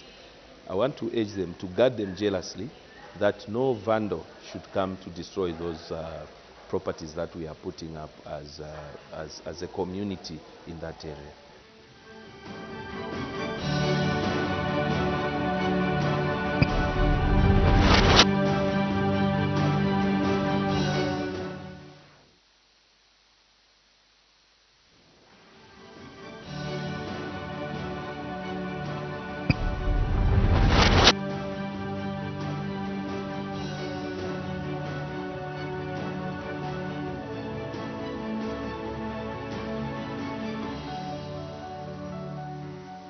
My name's Henry Skazwa, or Honorable Henry Skazwa. I'm a family man. I have 3 children, and my constituency is called Senga Hill. That is in the northern province. I was born in 1973 in Copperbelt, in Kitwe. I hold a degree in administration. Also, I'm a evaluator. Before I joined politics, I was a businessman in real estate. I've been in business for the past 30 years until 2021 when I attempted to join politics. That was my first attempt. I never dreamed that one day I would be an MP. In 2021, I applied under UPND in the Senga constituency, and I managed to, scoop the seat.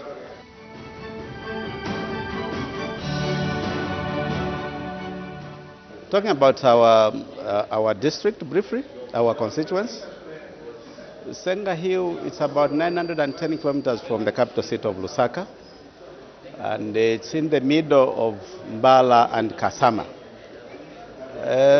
We are about 180,000 people in that constituency, and the constituency is very vast. Actually, we are even demanding for delimitation because, it's borders with Nakonde. Other side it's Mpulungu, then Lunte, Mpolokoso the other side, so it's in the middle. So it's a vast constituency, but our people are now enjoying the benefits of having a local MP like myself. We are #1 producer of beans in that area.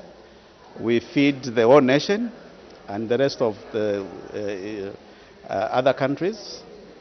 And we are just encouraging our people that they can farm more, because now we are bringing the market closer to the people. What we have done in the next 1 year, 8 months, is to come up with an open market where people can bring their crops, maize, beans, and everything. Then we are able to sell it to the farmers, those who are coming from, especially Tanzania and Kenya. We are expecting our GDP in that area to grow, because, like, for the last season, we gave out fertilizer and inputs to most of the farmers.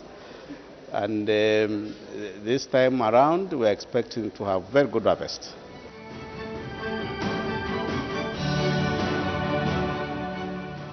You see, with the CDF, indeed it has changed our people's lives within the constituents, because we have managed, for example, we have managed to put up 10 boreholes within the 10 wards of Senga Hill constituents.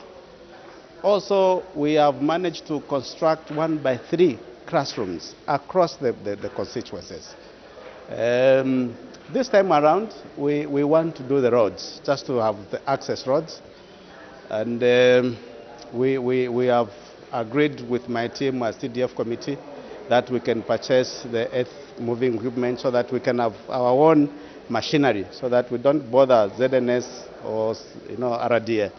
So we are expecting that by the end of 2023, 2024, we are going to open up the constituents to the rest of the district which surround us. Because, as I said, it's mainly produce of beans, and during this time of the year, we receive a lot of people from urban areas to come and purchase these goods, and we're expecting them to use good roads.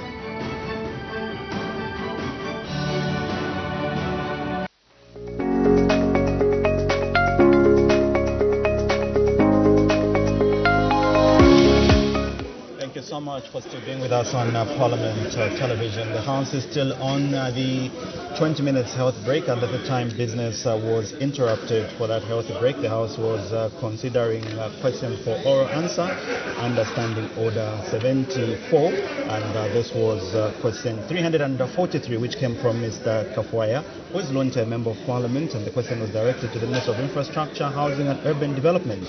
He wanted to find out when the construction of the Lukulu Bridge connecting Kanyanta and the Kalungwishi wards in Lunte Parliamentary constituency will be completed. And it was Pambashe, Member of Parliament, who was on the floor of the House, who rose on a point of order. So when business resumes in a few minutes' time, you'll continue posing that point of order.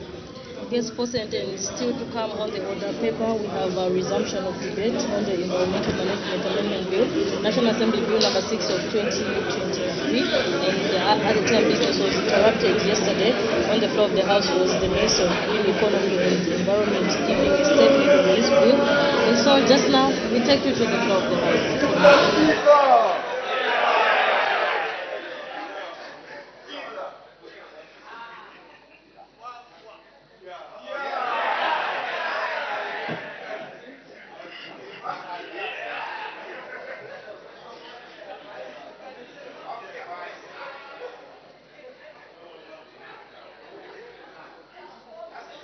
Good morning. Thank you so much for still being with us on Parliament Television. Bells are ringing. There seems to be no quorum in the House, and it is required that 1/3 of members of Parliament must be present in the House for any business to take place. And so once the quorum is formed, business of the House will resume. And under consideration is question for oral answer under Standing Order 74, a question that has been posed by Lunte Member of Parliament, Mr. Kafoya, and he has directed his question to the Minister of Infrastructure, Housing and Urban Development, who wanted to find out when the construction of the Lukulu Bridge connecting Kanyanta and Kalungwishi wards in Lunte Parliamentary constituency will be completed. Still to come, Mr. Newton When Samakai. business was suspended, the House was considering the question for oral answer, question number 343 on the order paper, and the Honourable Member from Babashe was raising a point of order. May the Honourable Member continue. I'm very grateful, Mr. Speaker. It is good to end with Madam Speaker and then begin with Mr. Speaker. Mr. Speaker, I cited Standing Order number 65, and I did state that governance is a collective responsibility. And when the President gives a policy pronouncement, it must be adhered to by all government institutions. Last week, Mr. Speaker, Honorable Member for Kwacha, Honorable Mshanga, for Kwacha, he posed a question on how Honor the Vice President on the disposal of the VXs. And the Vice President did speak according to the policy direction given by the President of the Republic of Zambia. Today, Mr. Speaker, a dead nation, issue number 1511, the diggers, says, we are contemplating to reserving some VXs for visiting VVIP government.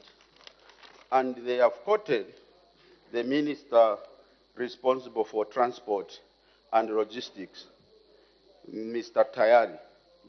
The transport and logistics minister, Mr. Tayari, says government is contemplating reserving some of the VX motor vehicles for high-level meetings for transportation. Mr. Speaker, standing orders are very clear on the consistency and adherence to the information we give to this August House for the purpose of implementation of these programs. After I have said, I will lay this document, sir, for the ease of reference on the floor of this, on the table of this House. That is the Minister of Transport and Logistics in order, Mr. Speaker, to contradict the policy position by His Excellency the President of the Republic of Zambia on the disposal of VX motor vehicles and the position given to the Zambian people in this August House by our Honor the Vice President last week on Friday, affirming the position of the President. Mr. Speaker, for ease of reference, allow me to lay the response by our Honor the Vice President and the Diggers newspaper, issue number 1511, on the table for your ease of reference. I thank you, sir. And I seek your serious ruling on this matter. Thank you. It's good that you are seeking for a serious ruling. The point of order raised, Honorable Member, happened some days ago. As such, it's not admissible. For a matter to be admitted, it has to be of recent occurrence. So let's proceed. The Acting Honorable Minister of Infrastructure. Thank you very much, Mr. Speaker. The follow-up question from the Honorable Member for Lunte was to the effect that the Minister should advise the Honorable Member for Lunte in the unlikely event that the bridge is not completed within the stated time, what he should do. Mr. Speaker, I'm not quite sure whether that is a question in the correct sense of what a question ought to be on the floor of this House. But perhaps to reassure the Honourable Member for Lunte that currently the Road Development Agency is completing the outstanding works, and a total of 1,700,000 kwacha has been released by the Treasury towards achieving the completion of the works. In addition, the Road Development Agency is undertaking erosion protection works on the embankments. So the likelihood of the works not being completed is quite low. Should the target not be met, nonetheless, the Honourable Member can engage with RDA, and our officers at the Ministry remain open for further engagement. We do agree that this is an important bridge, and we commiserate with the people of the areas mentioned by the Honourable Member in the inconvenience that they are suffering, hence putting the required resources in place to attend to the challenge. I thank you, Mr. Speaker. Thank you. I'll allow one question. The Honourable Member for Wacha. This is a constituency-based question. Thank you very much, Mr. Speaker, and thank you so much, Minister, for the responses provided so far. I just wanted to find out, Honourable Minister, at what percentage is the construction of the Lukuru Bridge is, especially that, as you have stated, it is going to be completed in the third quarter of this year. Thank you very much, Mr. Speaker. The Acting Minister of Infrastructure. Thank you, Mr. Speaker. I'll give a little bit of background context for the satisfaction of the Honourable Member that has asked the question. The project was initially awarded to a company known as Pamwaka Agencies Limited at a contract sum of 17 million kwacha, VAT inclusive, and was to run for a duration of 8 months. The contract start and completion dates were 31st May 2021 to 31st January 2022, respectively. However, the project was terminated due to funding challenges. At the time of termination, Mr. Speaker, the works were at 80% completion. So if you look at the remaining 20% works and the amount that has been allocated, you see that the gap has actually been bridged, if I may use that expression. No pun intended. Thank you, Mr. Speaker. Thank you. Let's progress. Notice of motion. The Honourable Member from Mwenilunga.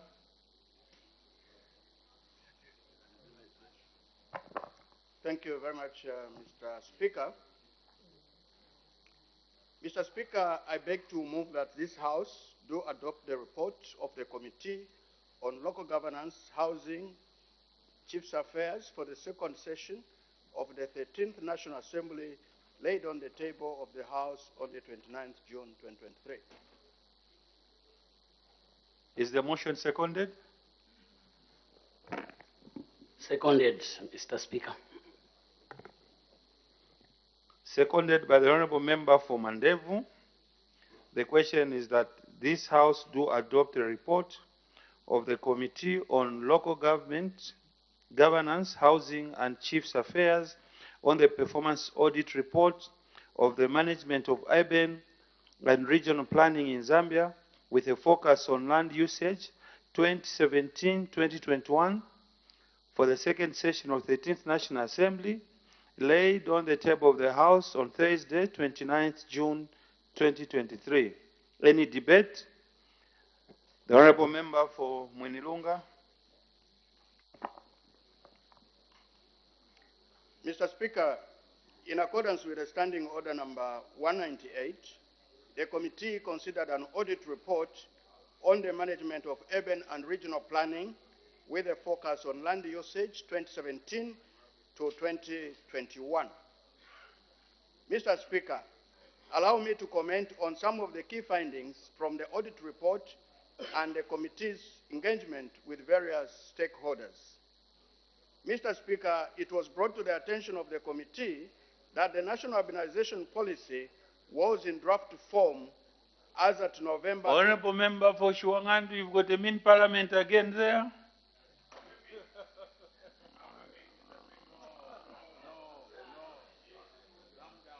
May the Honorable Member for Munirunga continue. Mr. Speaker, it was brought to the attention of the committee that the national urbanization policy was in draft form as at November 2021 from 2019 when the policy was first developed. The committee notes the importance of this policy in the development of the national planning framework and also as it regards the management and achievement of countrywide urbanization. In view of this, the committee bemoans the delayed approval of this important document and strongly recommends that the Ministry of Local Government and Rural Development make hasty efforts to ensure that this significant document is approved. Mr. Speaker, your committee observed that the development of the integrated development plans was a challenge for local authorities. The committee learned that from the total 111 local authorities in the country, 45 had developed IDPs. The committee noted that this unfortunate situation was attributed to the lack of financial resources for the local authorities. In light of this, the committee recommends that adequate funds are allocated towards the preparation of the IDPs. The committee further recommends that the Ministry of Finance should consider establishing a budget line to fund the development of local area plans and subsequently the IDPs. Mr. Speaker, the committee was informed that there were delays in the processing and approval of change of land use beyond the prescribed 90 days and 28 days respectively. These delays, Mr. Speaker, resulted in the prospective developers treating their applications as approved and as permitted by the Urban and Regional Planning Act number 3 of 2015. In this regard, the committee recommends that the approval process be decentralized from the ministry to the district and the clause in the Urban and Regional Planning Act number 3 of 2015 be amended accordingly. In addition, Mr. Speaker, the committee observed that local authorities did not service lands in terms of provisions of basic needs, inter alia water and sanitation.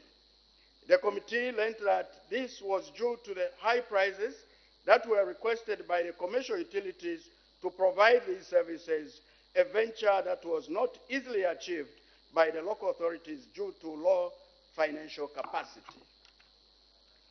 In view of this, Mr. Speaker, the committee recommends that local authorities include cost reflective to the plots they sell to prospective developers so that it may create order and proper development of lands.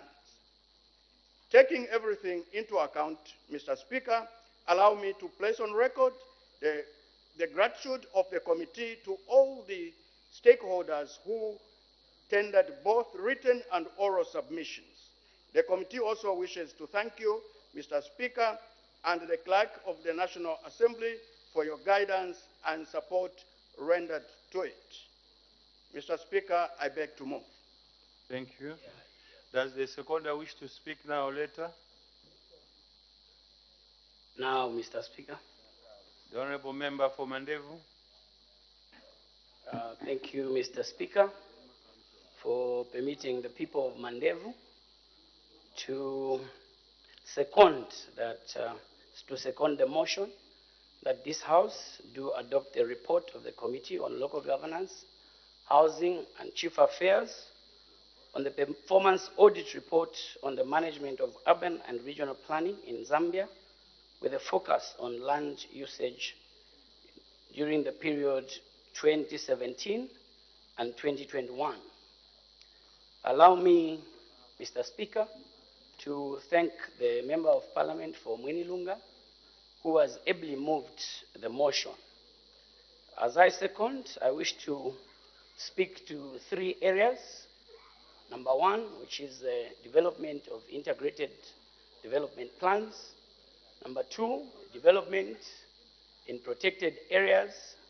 And number 3, weak or poor enforcement by local authorities. Number 1, development of integrated development plans. During the period under review, Mr. Speaker, the committee learned that only 9 local authorities had approved integrated development plans.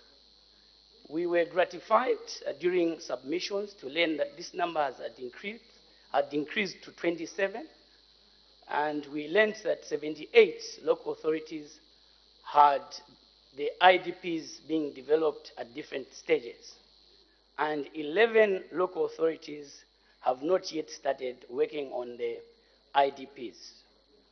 Financial resources have been a major impediment to develop the IDPs, and your committee, Mr. Speaker, recommends that government must allocate enough resources to the local authorities that have not developed the IDPs. Number 2, development in protected areas, forest reserves. Your committee observed that forest reserves countrywide had been encroached upon, and this points to the lack of IDPs and also planning agreements as prescribed in the Urban and Regional Planning Act number 3 of 2015. Mr. Speaker, in rural areas, the committee learned that settlers do not know the boundaries of forest reserves, and hence your committee wished to recommend that local authorities must engage traditional leaders and come up with planning agreements so that areas can be identified where to put the settlers and where to carry out development. This will safeguard the protected areas. And lastly, Mr. Speaker, I wish to comment on poor and weak enforcement by local authorities. Local authorities in Zambia have continued with dismay to observe developers, illegal encroachers, develop up to completion and only want to move in to demolish finished houses. During submissions, some local authorities submitted and cried about political interference, and some submitted to the committee that they would love to go and enforce the law. But the Ministry of Home Affairs, when asked to beef them up, always want to be paid allowances, yet the work is usually done during normal working hours. And so we want to urge government through the Ministry of Home Affairs that they should avail police officers to escort council officers to beef up operations during normal working hours without allowances. Secondly, Mr. Speaker, we want to urge government through the Local Government Service Commission to employ more inspectors, building inspectors, so that illegal buildings can be averted at inception. I want to end, Mr. Speaker, by thanking all the witnesses, your office, Mr. Speaker, and the office of the clerk for the invaluable support that was given to the committee. I beg to move. Thank you. The Honourable Member for Kanchibia. Thank you, Mr. Speaker, for the opportunity to contribute to this very important report. Mr. Speaker, I will restrict my debate to issues around occupancy licenses, which I believe provide sufficient revenue for municipalities. And in discussing that, I'm going to contrast with a national titling program. Mr. Speaker, the 2021 World Population Review tells us that Zambia is the third most urbanized country in Southern Africa. The rate of urbanization is placed at 4.23%. What this does, Mr. Speaker, is that it has left, or urbanization has left, municipalities heavily constrained technically as well as financially in responding to the rate of urbanization. 70% of the urban population, Mr. Speaker, resides in informal settlements. And in the past, informal settlements were deemed illegal, and I would see that the municipalities would move in to demolish structures. With the passage of time, we have seen more progressive and inclusive approaches to illegal settlements or unplanned for informal settlements. What we have seen, Mr. Speaker, is that there is upgrading of informal settlements in line with global agendas and protocols, such as the Sustainable Goal number 11 of making cities and human settlements inclusive, safe, resilient, and sustainable. Mr. Speaker, I wish to make reference to the Urban and Regional Planning Act of 2015. The local authorities have the mandate to upgrade informal settlements. And residents in unplanned settlements are eligible to apply for occupancy licenses for a tenure of 30 years. And these occupancy licenses, Mr. Speaker, are restricted to the property itself and not the land. Contrasting this with the National Land Titling Program, Mr. Speaker, which seeks to issue 14 million titles by the year 2027, and the single tenure document issuance, we have seen that title deeds are being offered in informal settlements to people who already have occupancy licenses. Now, when we contrast the difference between an occupancy license and a title deed, what it means is that with an occupancy license, I have my right, legal right to the property, and for this period of 30 years. A title deed, in contrast, Mr. Speaker, will give me legal rights to this property and the land surrounding this particular property. With an occupancy license, it's this property, but the land surrounding still remains under the jurisdiction of the municipality or the council. Forward-looking, Mr. Speaker, this will create serious problems when we would have to compensate those who are going to hold title deeds in future when local municipalities have to do development around these informal or unplanned for settlements. The call that we are making, Mr. Speaker,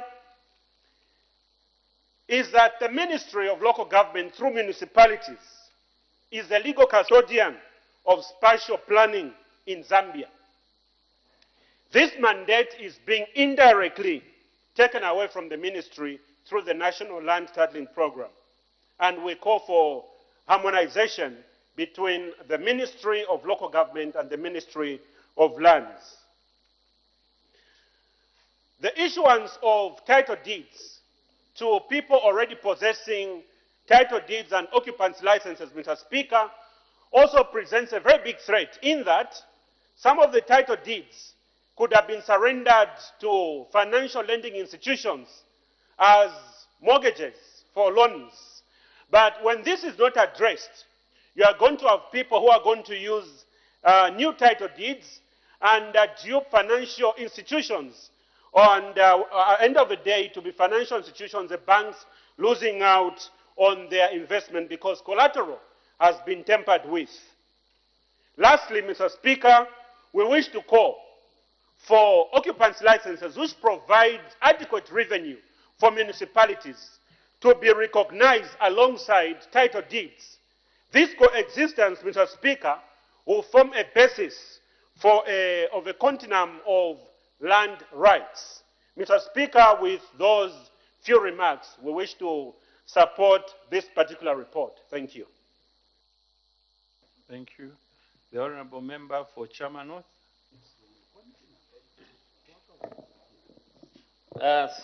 Thank you, Mr. Speaker, for according me this opportunity to add my voice on behalf of the people of Chama North on your report on local governance, housing, and chiefs affairs on the issue of land administration in this country. Indeed, Mr. Speaker, as an efficient and effective land administration is a catalyst for meaningful development. Mr. Speaker, it's unfortunate that we have been independent for more than 58 years now. But if you look at the way our land is being administered, I think it leaves a lot to be desired. I think even the previous speakers have noted how chaotic our land administration has been addressed for so many years now. That's why we have seen a lot of settlements which are actually illegal. And even the planning itself, if you even look at Lusaka, the way it was planned maybe at that time because the population was very, people were very few, but we didn't look at the future, that the population of Zambia is going to be increasing. So indeed, we need radical reforms in the land administration if at all we have to address some of these shortcomings. It's sad that very few local authorities have actually formulated the IDPs, Integrated Development Plans. I think the onus is on the Ministry of Local Government and Rural Development to ensure that all these local authorities are able to comply with this requirement. The committee has noted that the lack of resources has hindered our local authorities actually to implement this IDP.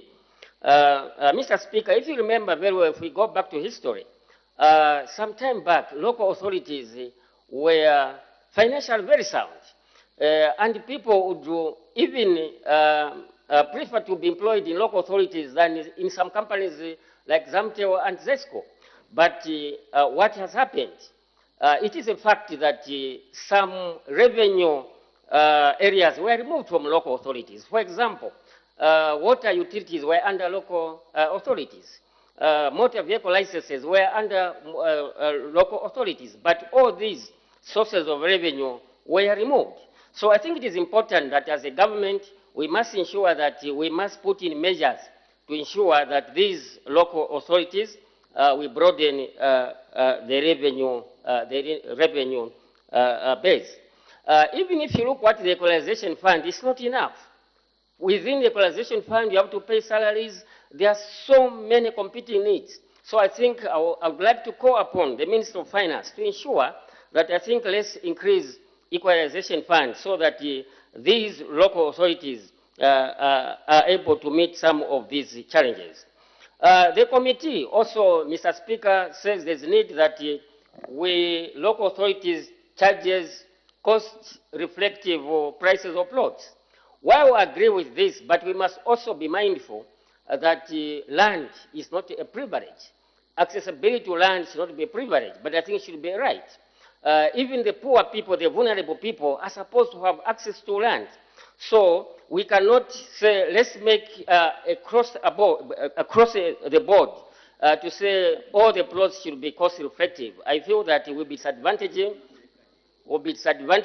our people, especially the vulnerable in society. Mr. Speaker, councils have been allocating plots which are not serviced, which is very, very unfortunate. And in the report, they are saying that because ZESCO and also the water utilities are charging very high bills, connection fees.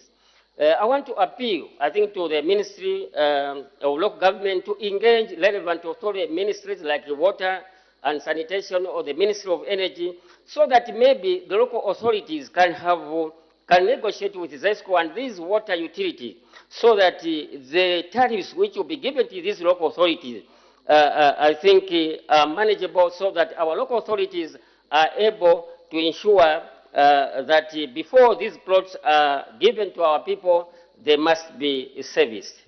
Mr. Speaker, in conclusion, change of land use.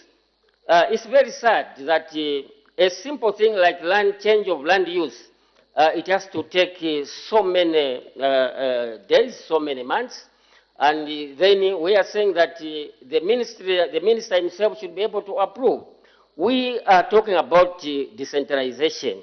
So if this decentralization has to make any sense, I think the local authorities have the capacity to ensure that some of these things like change of land use should be done at local authority level instead of those approvals being sent to Lusaka.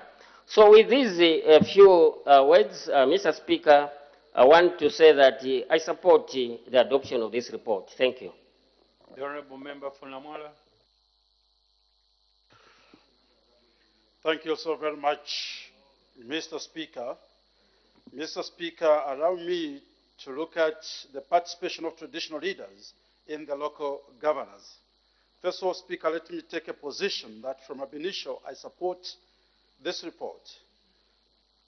Mr. Speaker, I want to advise to start with the ministry responsible for the repealing of the two chapters of the two acts that have been actually highlighted in this report.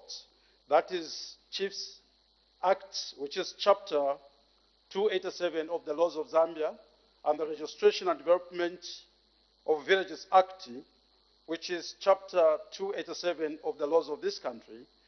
And this alone, Mr. Speaker, once they are repealed, they will give the mandate or the freedom for the traditional leaders to get involved in the running of the local government systems. We want to believe that once this is done, the traditional leaders, Mr. Speaker, will participate fully in the running of these local governments without any feeling of that people who think they're actually doing that in line with the or being political affiliated. Mr. Speaker, it's also important to take a position that once the local authority or the traditional leaders are involved, they will reduce the urban influx, because the community in their respective areas will understand exactly what is involved in their constituencies or in their areas, where people now will have the first-hand information of the projects that will be done. Further, Mr. Speaker, it's very important also to indicate that once the traditional leaders' acts are repealed, they'll go in line with the policy, the decentralization policy, which will give the locals the first hand to actually decide on what they want done in their respective constituencies or local areas, local authorities.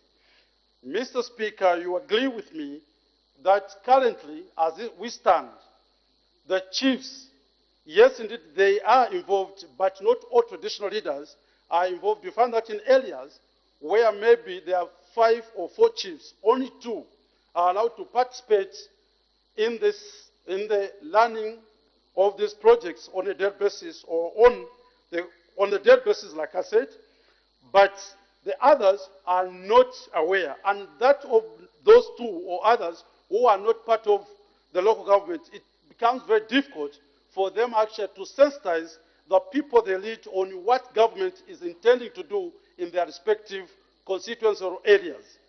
So the issue of decentralization with the intention to repeal the 2 chapters that have been indicated gives actually a plus to all citizens, because they will have the information and know exactly what government intends to do for its citizens.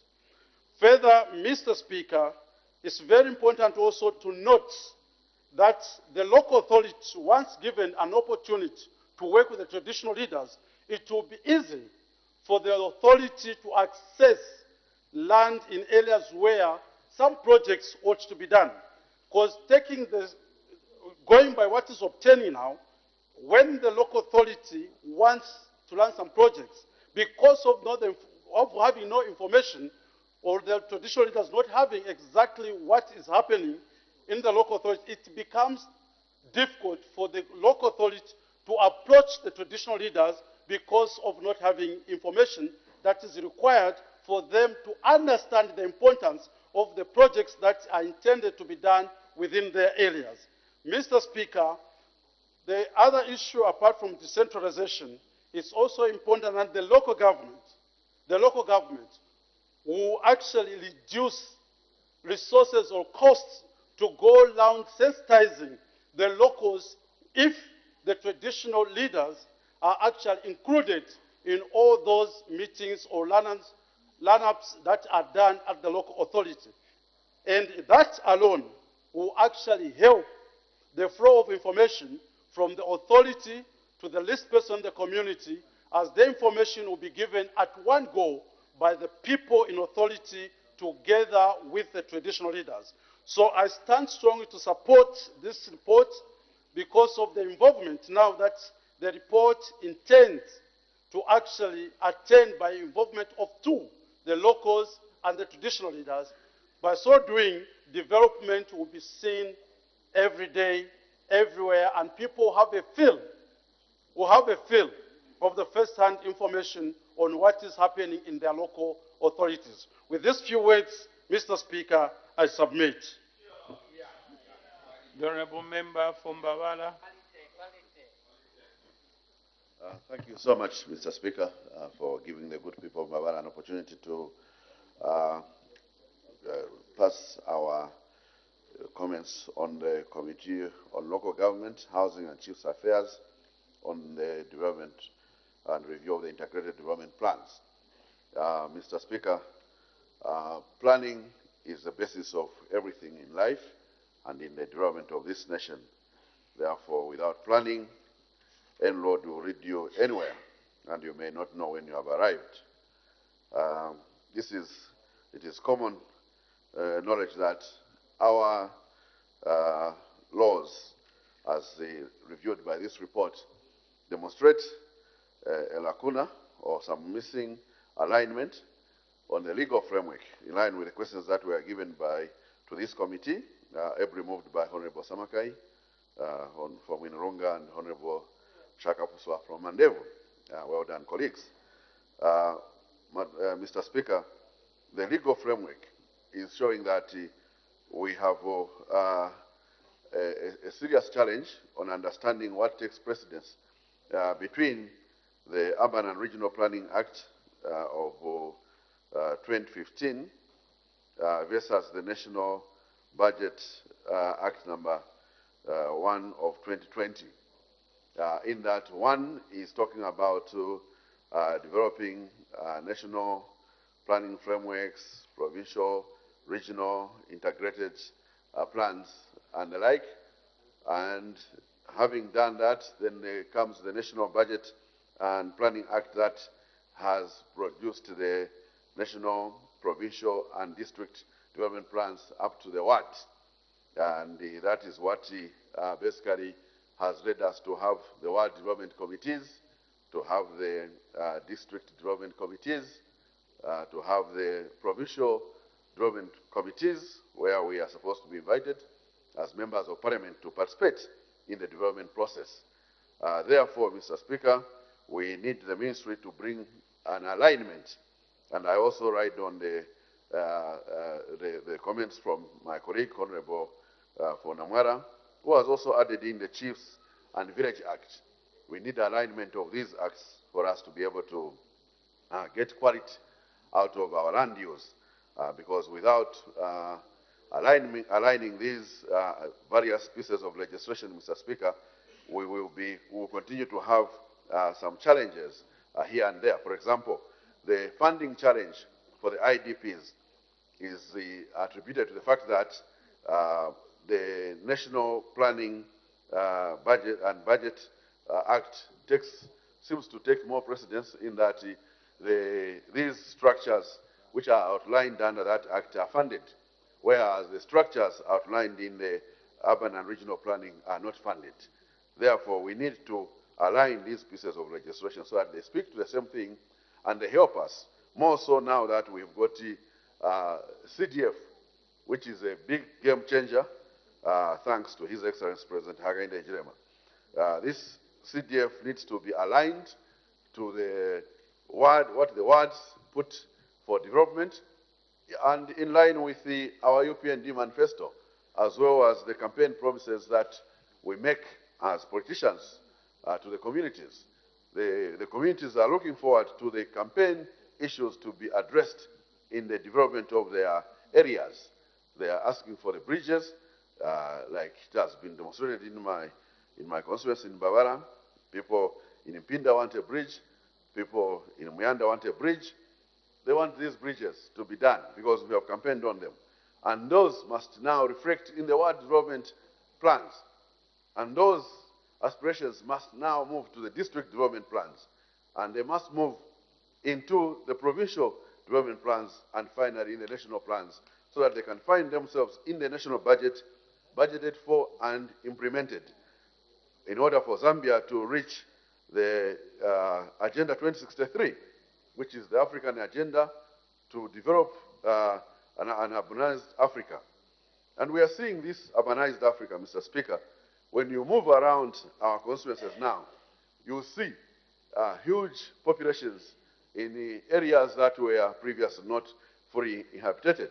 In my constituency, if you are in Macha now, if you are in Mbabara Township, if you are at Mapanza, Mangunza, Kabanza, and the like, Sorokweya, you see these places coming up as urban centers. As such, we need our councils to be fully capacitated with adequate funds for them to start planning for these places into becoming fully urbanized centers with the services. As outlined by my colleague, we need to see that we are planning for public health services, we are planning for water and recreation services, we are planning for education and other services that form an urban setting. And therefore, this can only happen if the local authorities have got a good income base by virtue of both the equalization fund and other sources of funding, and especially alignment in the law so that the funding can go to where it matters most, to the communities on the ground in terms of the WDC, the district, and that chain which I have outlined. Mr. Speaker, with these remarks, we are also calling for the full capacity building of the planning and engineering departments of the local authorities to ensure that they have got all the manpower for them to be able to deliver on these plans. Because oftentimes what is delaying in some municipalities, reading from the report, is the lack of manpower and the full entitlement to being a planning authority. Without full manpower, some of these local authorities cannot become planning authorities. And also ensuring that these professionals are members of, for example, Institute of Planners and other engineering institutes to ensure that they can deliver quality services to their communities. Mr. Speaker, with these remarks, I want to commend and support the report. Thank you so much. Thank you. I know more people would love to debate, but time is against us. We've got a lot of work on our hands. The Acting Minister of Local Government, Minister of Water, Development and Sanitation will respond. Thank you, Mr. Speaker, for giving me this opportunity to give an intervention statement on behalf of the Minister of Local Government. Allow me to express my gratitude for this opportunity to speak to the performance audit reports of the Auditor General on the management of urban and regional planning in Zambia. I also wish to thank the Committee on Local Government, Housing and Chiefs Affairs for the work done. Mr. Speaker, allow me additionally to express my gratitude to the honorable members of Parliament who debated this report, among them Honorable Samakai as the mover, Honorable Shakafusu as the seconder, Honorable Sande Chanda, Honorable Mtaya Chalo, Honorable Mapani, and Honorable Msanje. Mr. Speaker, this report highlights important issues in our quest for organized and decent human settlements. Among these issues highlighted in the report are: 1, development and approval of national urbanization policy. The government, through the Ministry of Local Government and Rural Development, agrees with the recommendations of your committee to expedite the development and implementation of the national urbanization policy and the national planning framework. We are committed to ensuring that both policy documents are prepared and launched soon. Number 2, development of urban and regional planning regulations. We are very grateful to the committee for highlighting the challenges that were experienced in the development of the urban and regional planning regulations. But I wish to assure the House that we are on course with the finalization of this activity. Progress on the development of land and land use classes and exempted development classes regulations has advanced. And soon rather than later, the regulations will be issued. Number 3, development of integrated development plans. Mr. Speaker, we take note of the challenges highlighted by your committee regarding the development of integrated development plans. The government has put in place measures to ensure all districts complete their IDPs as soon as possible. For instance, government has supported 18 rural councils with funds to assist in developing their IDPs, integrated development plans. We have also increased capacity at the provincial level to support district teams as they prepare their IDPs. The House may note, Mr. Speaker, that on 21st June 2023, we were in Solwezi to launch 11 IDPs for districts in northwestern province. Barely a few weeks after launching 5 IDPs on the Copper Belt, further, the ministry recently approved 7 IDPs for districts in southern province, which we hope to launch sometime in August of this year, 2023. Mr. Speaker, I also take note of the recommendations for the increased allocation of more resources towards the formulation and implementation of integrated development plans.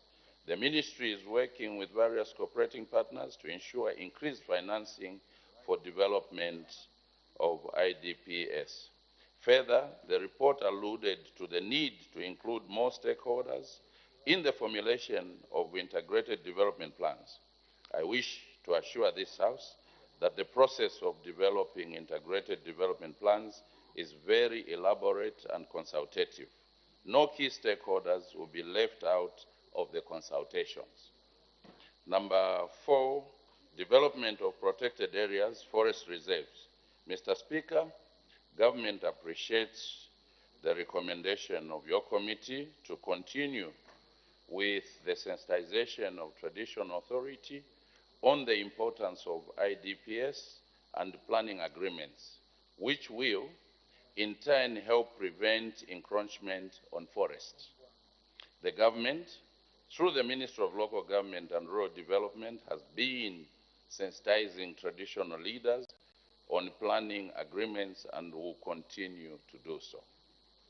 Number 5, provision of land development services. Mr. Speaker, your committee observed that one of the reasons for the failure of local authorities to provide serviced plots was limited resources, and therefore I agree with the recommendation as well as the debate of Honorable Mutachalo, that the recommendation of cost-reflective prices for land sold by local authorities to enable them to provide the required amenities before areas are opened to the general public. Number 6, application of change of land use. As observed by the committee in the report, the approval for land use change is currently centralized. This will, in due course, be decentralized in line with the overall move to devolve some central government functions to the local authorities. However, this will require some amendments to the necessary legal framework. Mr. Speaker, as I conclude, I wish to reassure this august House that government is committed to facilitating sustainable settlements that provide opportunities for better living standards for all our citizens. Mr. Speaker, I thank you. Any further debate? The Honourable Member for Mwinilunga to wind up.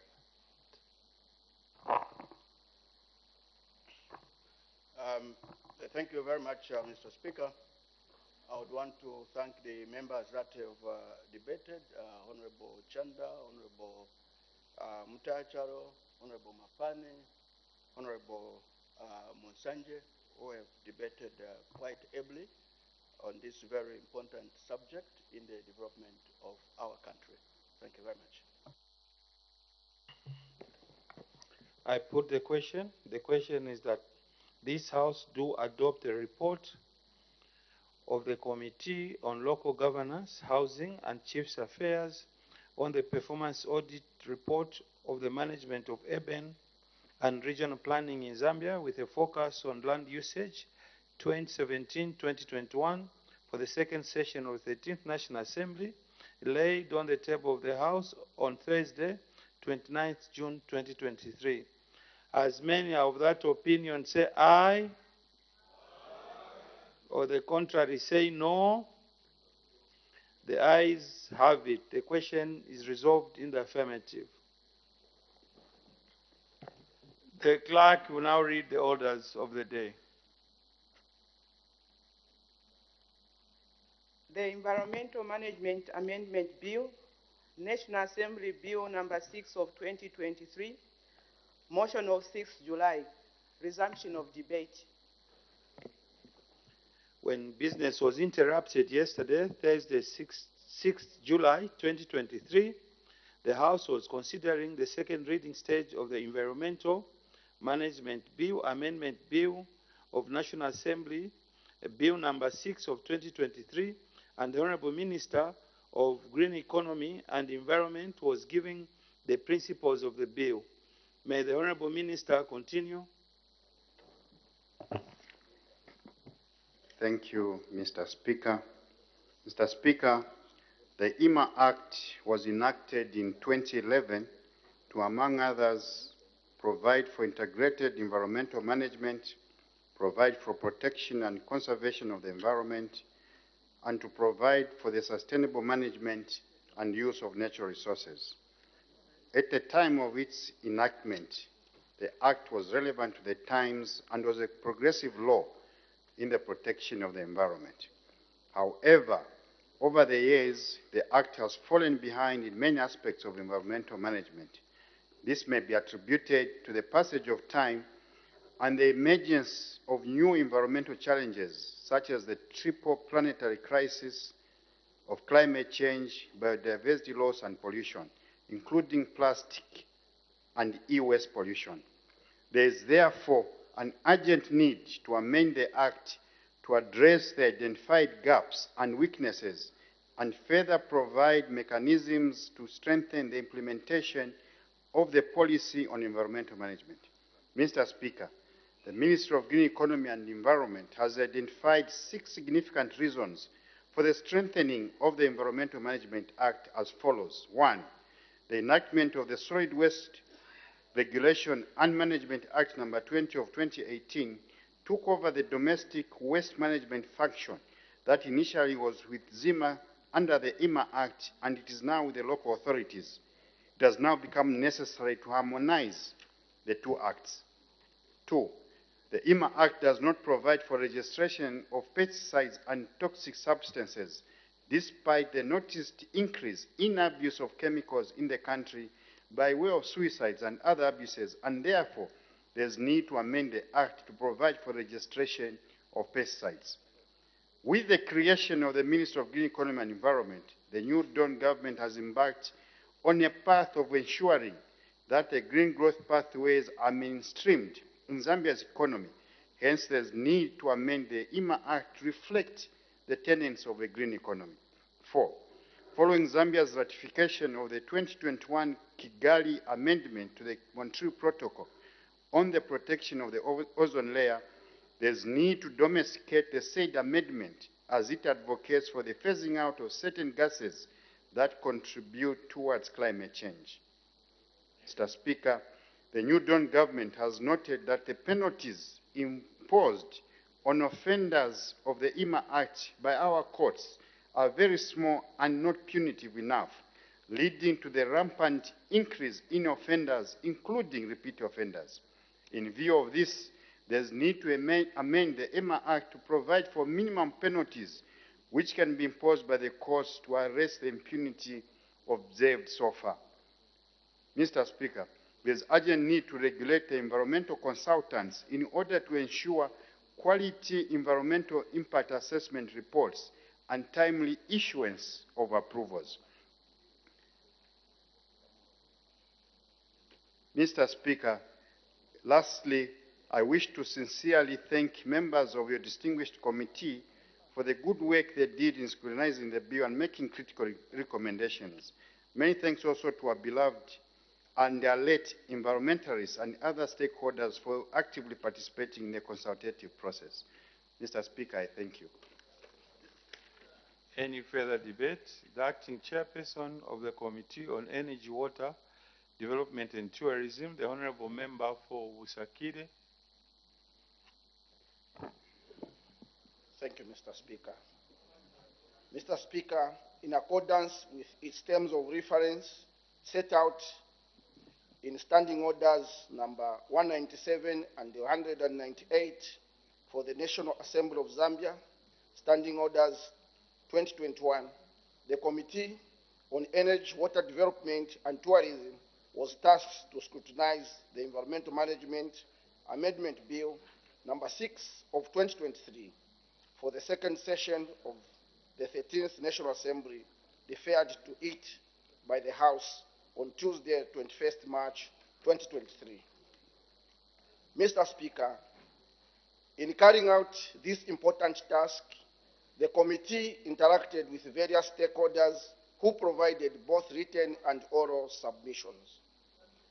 As the honorable members may be aware, the bill intends to amend Environmental Management Act number 12 of 2011 so as to revise the functions of the Zambia Environmental Management Agency, harmonize the provisions relating to solid waste management with the Solid Waste Regulation and Management Act number 20 of 2018, domesticate the Kigali Amendment to the Montreal Protocol on substances that deplete the ozone layer, provide for the registration of pesticides or toxic substances, and revise the provision on summary imposition of penalties. Mr. Speaker, I wish to state from the onset that all the stakeholders who appeared before the committee supported the bill. They, however, expressed the need to effect a few amendments as indicated in the report. The committee equally supports the bill, but proposes that a few amendments be made to the bill. Mr. Speaker, since the honorable members of this august House have had the opportunity to read the committee's report, allow me to highlight a few pertinent issues. Mr. Speaker, the first issue relates to the provision empowering the board to delegate the Director General any of his functions under the Act.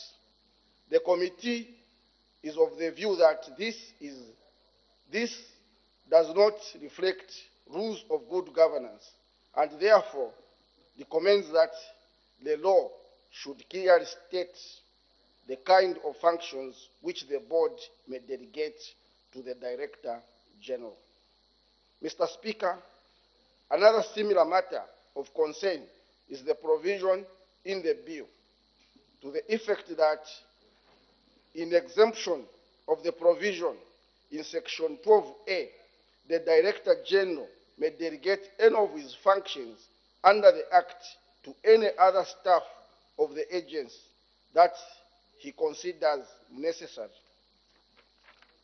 The committee is of the view that the delegation of functions in this case should not just be to any other staff, and hence the law should state clearly the category of staff to whom such functions can be delegated.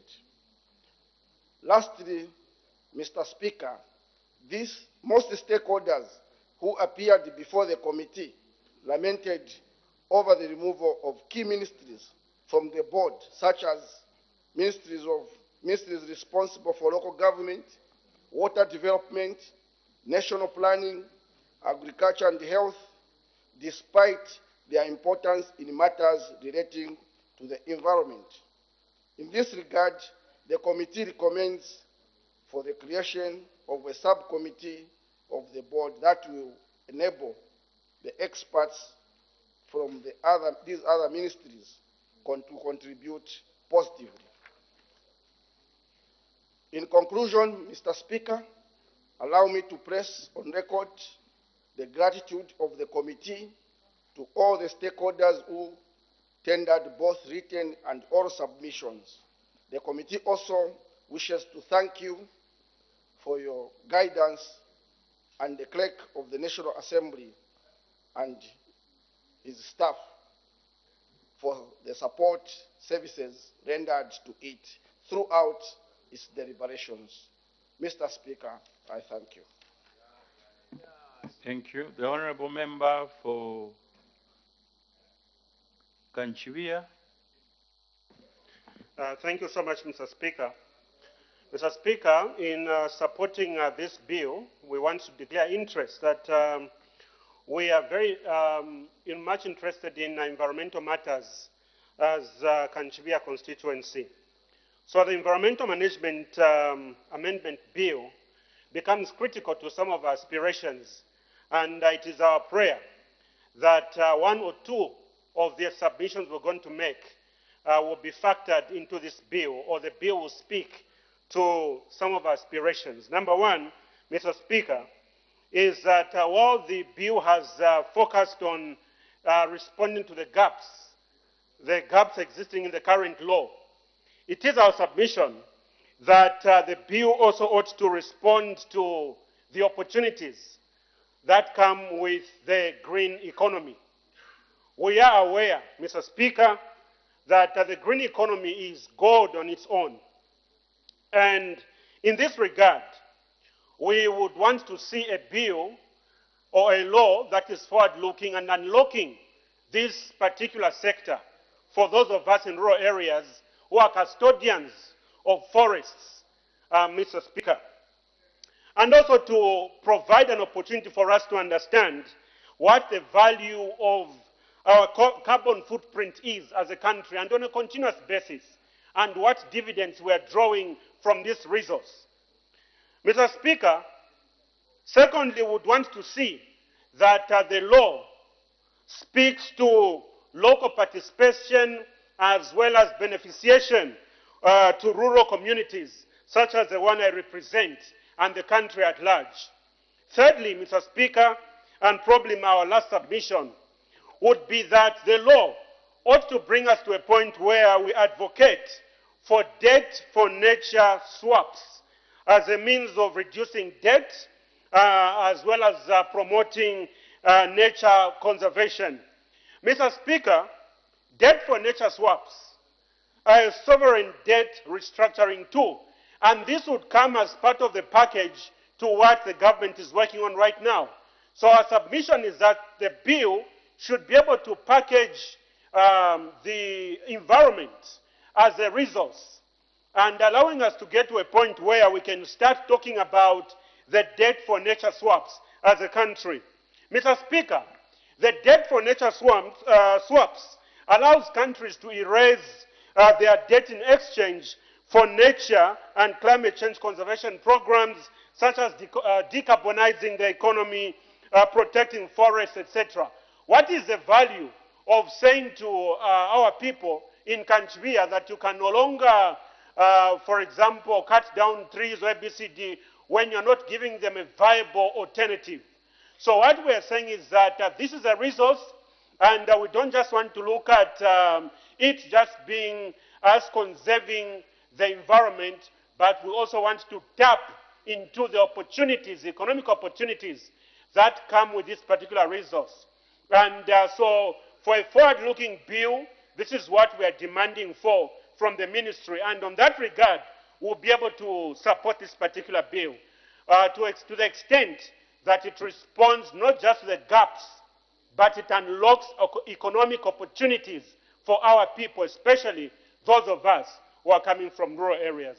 Mr. Speaker, I thank you. The Honorable Minister of Green Economy and Environment, wind up debate.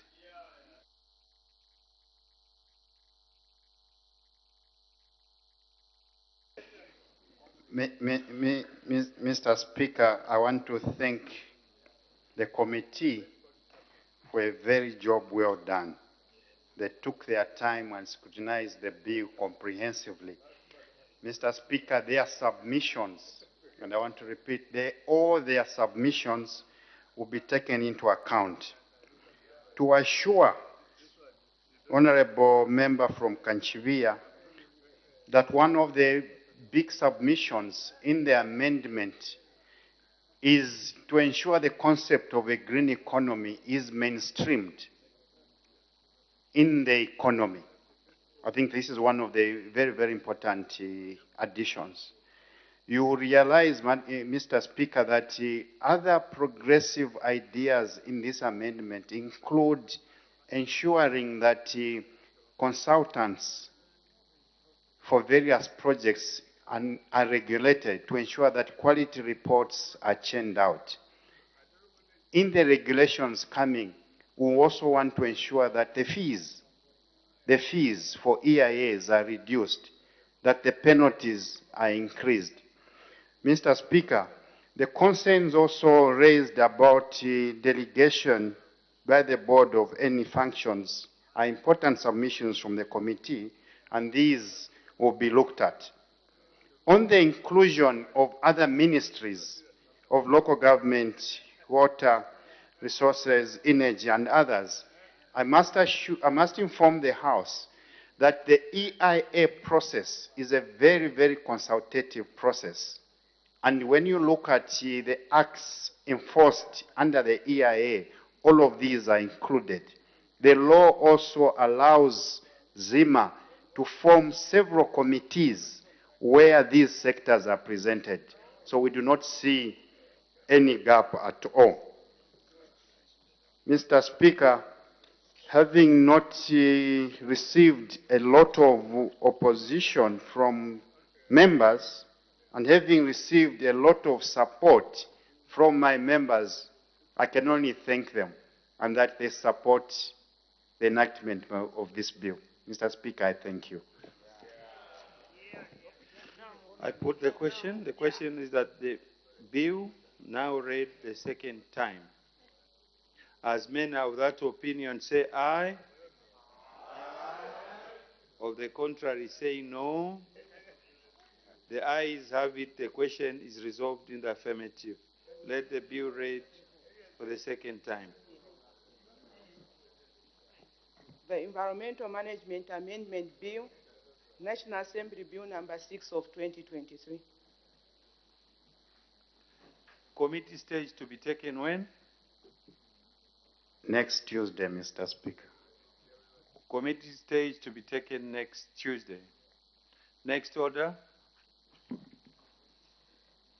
The Zambia Institute of Valuation Surveyors Bill, National Assembly Bill number 9 of 2023, second reading. The Acting Infrastructure and Housing and Urban Development Minister, Minister of Justice. Thank you, Mr. Speaker. Mr. Speaker, I beg to move that the bill be now read a second time. The question is that the bill now be read the second time. Any debate? Any objection? The Minister of Infrastructure, Housing and Urban Development. Thank you, Mr. Speaker. Mr. Speaker, I wish to first and foremost express gratitude to your committee for facilitating wide consultation with stakeholders on the bill and the transparent manner in which the bill has been reviewed. My ministry took keen interest in the deliberations of the committee, and I congratulate them on a job well done. I further wish to thank all stakeholders that made contributions to the bill before and during the committee hearings. Mr. Speaker, the Zambia Institute of Valuation Surveyors Bill number 9 of 2023 aims to replace the existing Valuation Surveyors Act, Cap 207 of the laws of Zambia. The current act is an old law of 1976, which does not address the current trends in the practice of valuation surveying in Zambia and around the globe. The changing dynamics in training and practice of valuation surveying, coupled with the massive developments in the property market and environment over the years, have made it necessary and urgent that the existing law be repealed and replaced in order to respond to the changes. Mr. Speaker, the objects of the bill are two, inter alia. One, provide for the registration of valuation surveyors and regulate their practice and professional conduct. Two, continue the existence of the Valuation Surveyors Registration Board and rename it as the Zambia Institute of Valuation Surveyors and redefine its functions. Three, repeal and replace the Valuation Surveyors Act. And four, provide for matters connected with or incidental to the foregoing.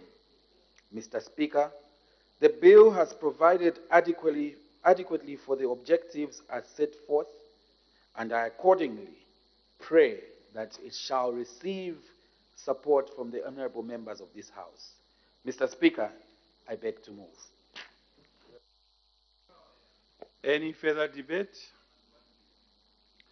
The chairperson of the Committee on Transport, Works and Supply, the honorable member for Shangombo.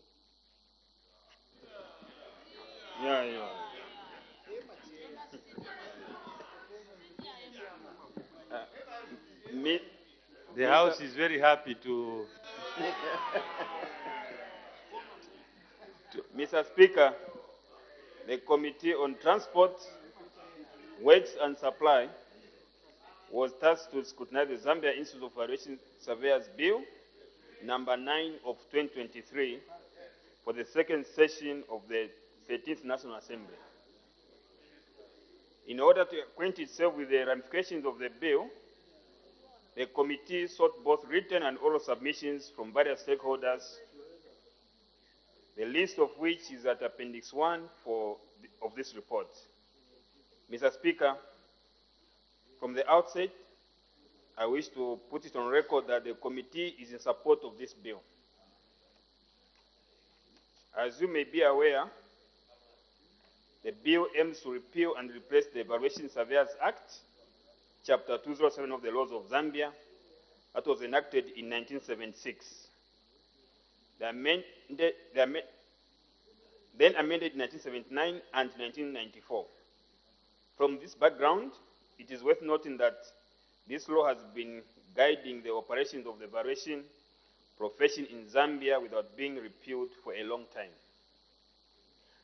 Over time, changes in the valuation profession and other related fields, as well as general socio-economic development, have evolved, and this legislation will bring it in tandem with modern practices in the valuation surveyors practice.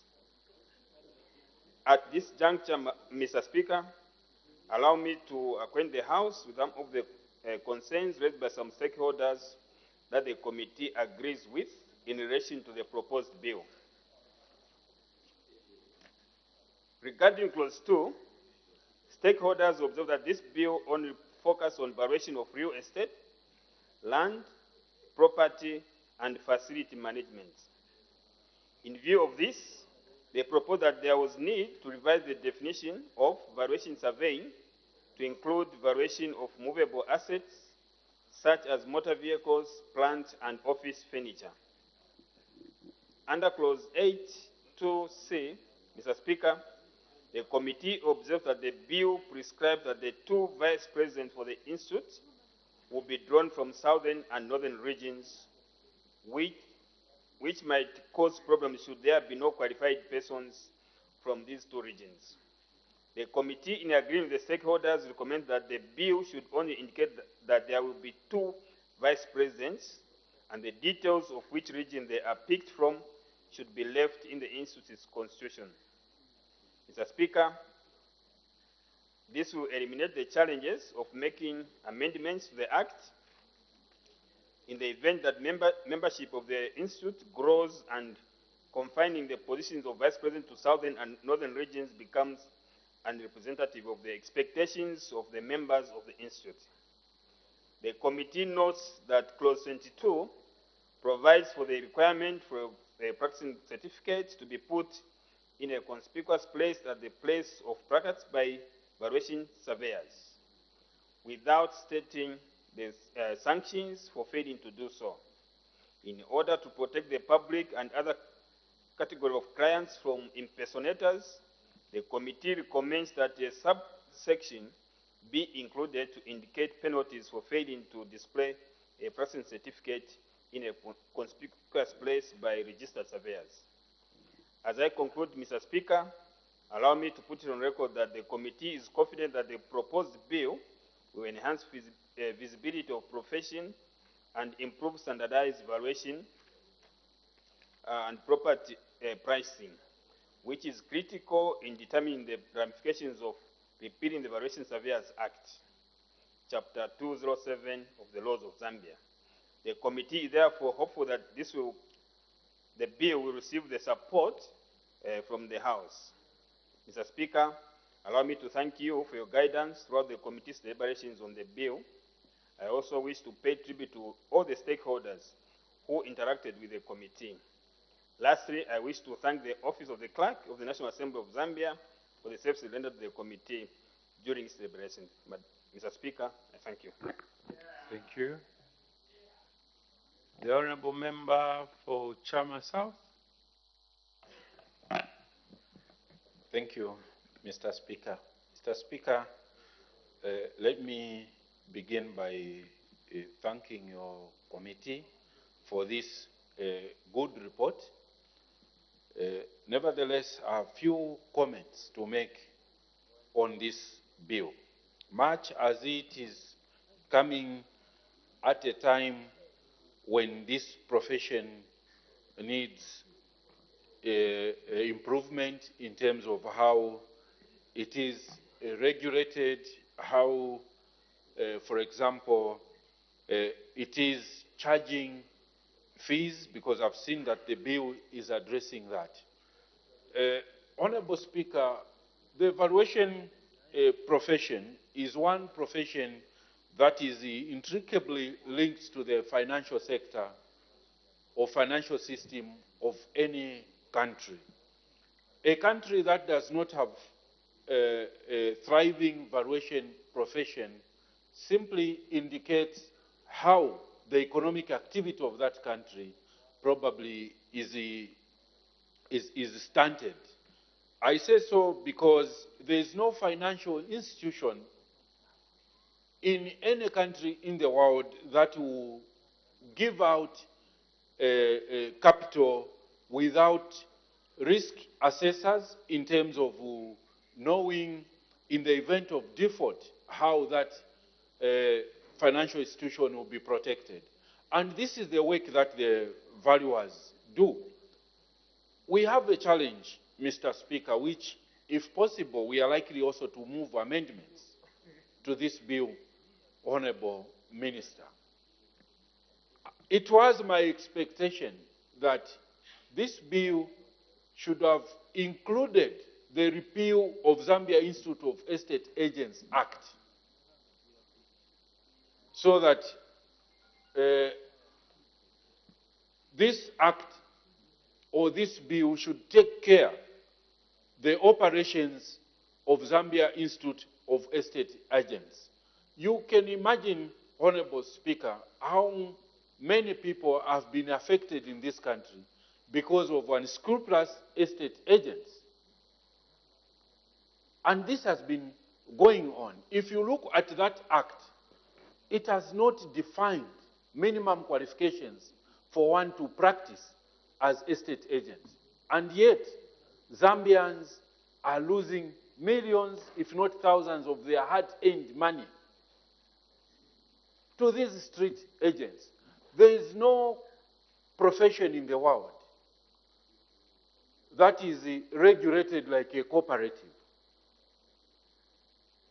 Estate agency is a profession, and we have enough qualified people that our universities, particularly copper-belt universities, churning out every year, who can actually handle these matters. Then the bill also needs to insert, in terms of variation, allowable value disparity, so that members of the public are protected. Honorable Speaker, it's not a good thing to see two valuers. One will give a value of 10 million to a property, another one gives a value of 2 million. There is need to protect such disparity through the law, so that valuers are able to research in terms of comparable rates in an area before they attach a value to a property. This will be done, Honorable Speaker, if it is done and enshrined in the law, it ensures that professionalism when it comes to valuation of both fixed and movable assets and seriousness is attached, because it will be something that will be subject to judicial review should this disparity be so large or influenced. These are things that happen. When you go in the courts of law, Honorable Speaker, you will discover that one valuer will present a case, a value of maybe 2 or 8 million, but the other valuer will present a value of 4 million. Such a disparity becomes material, and therefore it should be curtailed in this legislation. Otherwise, your report, Honorable Speaker, is spot on, and it is up to valuers out there, I know as your committee and as your House now allow this bill to pass the second stage, to consider immediately to move amendments to ensure that the Zambia Institute of Estate Agents Act also comes under Zambia Institute of Valuation surveyors, so that professionals can actually run this sector of real estate agency. Valuation is, again, attached to estate agency. We need to protect buyers of land, buyers of properties. There is a lot of misrepresentation, Honorable Speaker, that goes on when estate agents are advertising a property. They will tell you certain salient features which are not necessarily attached to the property. Others are sold properties in waterlogged areas during dry season. Professionals should be able to explain these attributes. And this can only happen if this bill, which stands on its own, Zambia Institute of Estate Agents, is actually repealed and its contents taken into Zambia Institute of Valuation Surveyors so that the public is protected. With these few remarks, I wish to put it on record that we are in support of this bill, but we urge the movers and sponsors of this bill to make amendments at the third reading. I submit, Honorable Speaker. Thank you. The Honourable Member for Shwangando. Thank you so much, Mr. Speaker, for giving me a slot to make a few comments on the proposed amendment of the bill under consideration, which is the Valuation Surveyors Bill.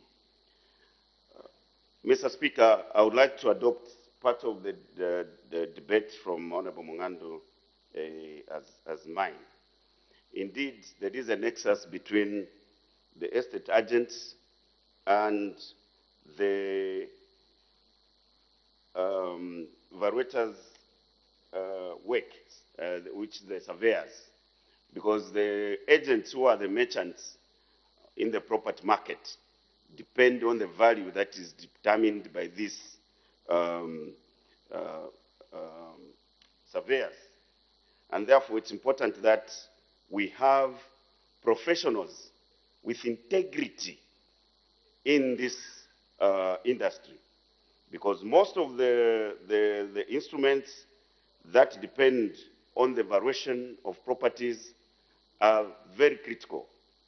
I'll take a classic example of those who are in the construction industry, for example, when they need to access certain instruments to facilitate their business, such as advance payment bond, performance bonds. They normally depend sometimes on the property value, which they then put up in the financial institutions, or be it insurance, that are to give out those instruments.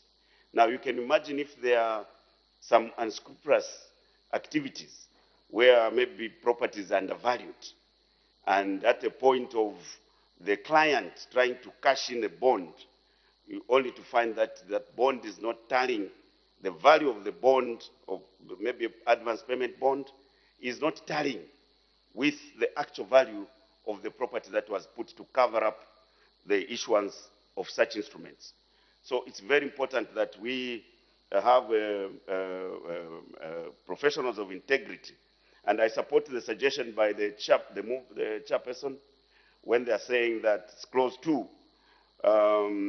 which is only focused on valuation of real estate, land, property, and facilities management, to include movable assets.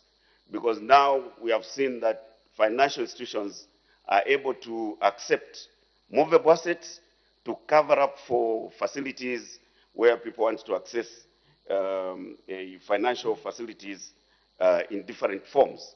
So I support this proposal because any property that's being used for the purpose of accessing a facility must be genuine properties.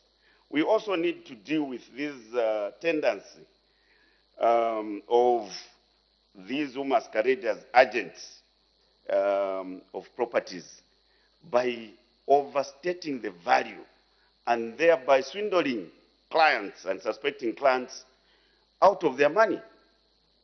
So we need to make sure that those that are in the merchants of property and those that are, are surveyors who give value are speaking to each other properly, and therefore there's need, the Honourable Minister, to ensure that the act that covers the estate agents is equally aligned in order to speak to the amendments that we are proposing in this act.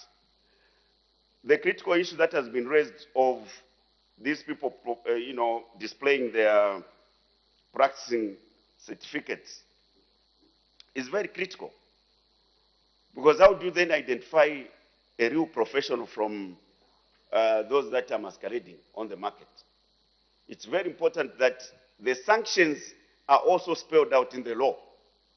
If someone doesn't display, just like medical practitioners, when you are in the medical facility, you'll be able to know that here we have got medical practitioners whose certification is displayed. So we can't allow, Mr. Speaker, this sensitive industry to be managed by people that cannot be identified. There's also this propensity by some who claim to be surveyors of valuing property for selfish motives. You can find a plot, a bare plot, 40 by 40, in the same locality. One unsuspecting client to be given different rates. If it's Chalala, for example, you find the same size of plot in one hand costing 250,000 kwacha, another one would be paying 500,000 kwacha for the same kind of property. So we need to help our citizens from being swindled by ensuring that these professionals who are surveyors are identified and they are managed and regulated by law. So that when citizens are swindled, they have got recourse to take these professionals to task. So we support the proposals made by the committee in ensuring that this bill is amended. It's outdated indeed, and therefore times have evolved. The property market is changing, and the level of properties that we are having are also changing. But also, we want them to work with other professions, the engineers, the architects, so that where we are developing these properties are designated places in a coordinated manner, with also planners, the city planning. So you find Lusaka is developing in Kalingalinga, which is a high density area. How do you rate the properties that are in front of a high density area like Kalingalinga? Those that are in the frontage. How are we planning in going forward? If we decide to upgrade a place like that, there must be a holistic plan so that the property values are not distorted in an area like that. So there's a lot that needs to be done, Mr. Speaker. And we as people's representatives, we must take in keen interest in these critical professions that are meant to add value to the people's lives. We heard earlier on how people are talking about certifications of property. There are certain areas where you can't issue title deeds, high density areas. How do you rate the properties? So all these are matters that need critical introspection, Honorable Minister, and ensure that we bring all these matters on board as we are revising the law.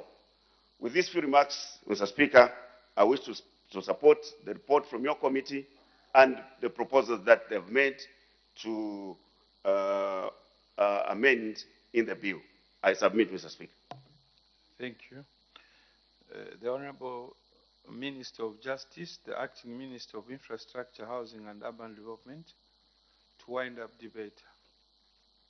Thank you, Mr. Speaker.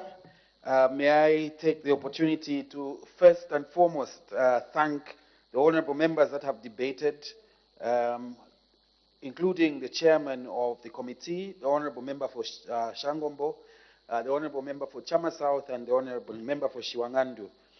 Mr. Speaker, just to clear one or two issues that may have arisen during the general debate. First, the issue of estate agents. Mr. Speaker, we do appreciate the submissions that have been made by the honorable members, but I would like to point out, for the interest of the general public out there, that the two professions, if I may call them that, are separate and distinct. And the functions that are expected to be undertaken by estate agents according to the law and that of valuation surveyors is completely separate.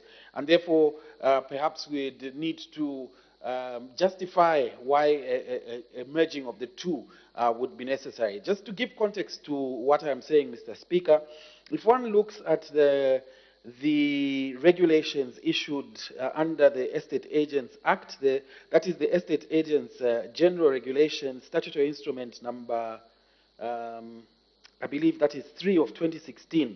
It defines an estate agent in the following, or estate agency in the following terms. Estate agency means the process of selling, letting, or managing real property, including negotiating the sale price or rental value of real property on behalf of a client. That is completely different from the work that valuation surveyors do, which is quite more technical and, of course, based on the professional qualifications that valuation surveyors are expected to obtain. And the reason why these two have been kept separate and distinct, whereas the other is more aimed at providing for the assistance in the sale process of real property, quite distinctly, valuation surveyors do a lot more, including coming up with bills of quantities, for example, on behalf of those that are doing construction projects. So much as the argument has been put forward, perhaps it has to be given a real think as to whether that would be beneficial to the two professions for there to be a merger of the acts. In terms of the fears that have been raised, again in relation to estate agents and the conduct of their duties, the Estate Agents Act or number 21 of 2000 provides various safeguards on behalf of those that may need or use the profession of estate agents. Again, just to give context to the fact that this should not mirror the discussion here with regard to the current bill under consideration. There was a concern that perhaps the unsuspecting public would be subject to swindling and other matters of that nature. I just wanted to point out again that under the said Act, the Estate Agents Act, which is being compared to the current bill, there are clear provisions which are aimed at protecting the general public, including, for example, the provisions of the second schedule to that Act, which constitute a code of conduct for estate agents. We have offences and penalties that are created under that Act. We have a compensation fund that is created under that Act. And we have a specific provision that sets out how clients' funds are to be managed. In short, Mr. Speaker, and of course professional conduct and discipline provisions in Part 5 of that Act. In short, Mr. Speaker, one cannot bring the provisions of the Estate Agents Act and start to use that as a basis upon which to argue that this particular repeal and replacement that is proposed in the bill should not take place. In any event, the Estate Agents Act has got more than sufficient provisions to protect the general public, likewise in the current bill. And so it is a matter of enforcement rather than a matter of saying what the law should or should not contain. What I am saying, Mr. Speaker, is that quite clearly there is a justification for the bill to be enacted into law so as to provide a further arm of regulation for those that are involved in the valuation of properties and the likes. Mr. Speaker, I therefore humbly urge the honourable members in the House this afternoon to support the bill and allow for it to be read a second time. Mr. Speaker, I submit. I put the question. The question is that the bill now be read the second time. As many of that opinion say aye. Of the contrary say no. The ayes have it. The question is resolved in the affirmative. Let the bill be read the second time. The Zambia Institute of Valuation Surveyors Bill, National Assembly Bill number 9 of 2023. Committee stage to be taken when? Next Tuesday, Mr. Speaker. Committee stage to be taken next Tuesday. Next order.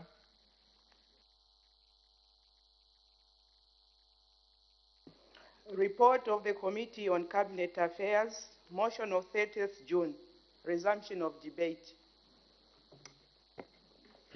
When business was interrupted on Friday, 30th June 2023, the House was considering the motion moved by the Honourable Member for Chipangali that this House do adopt the report of the Committee on Cabinet Affairs on the implementation of the National Monitoring and Evaluation Policy in Zambia for the second session of 13th National Assembly laid on the table of the House on Tuesday, 27th June 2023, and the Honorable Member from Babala was debating.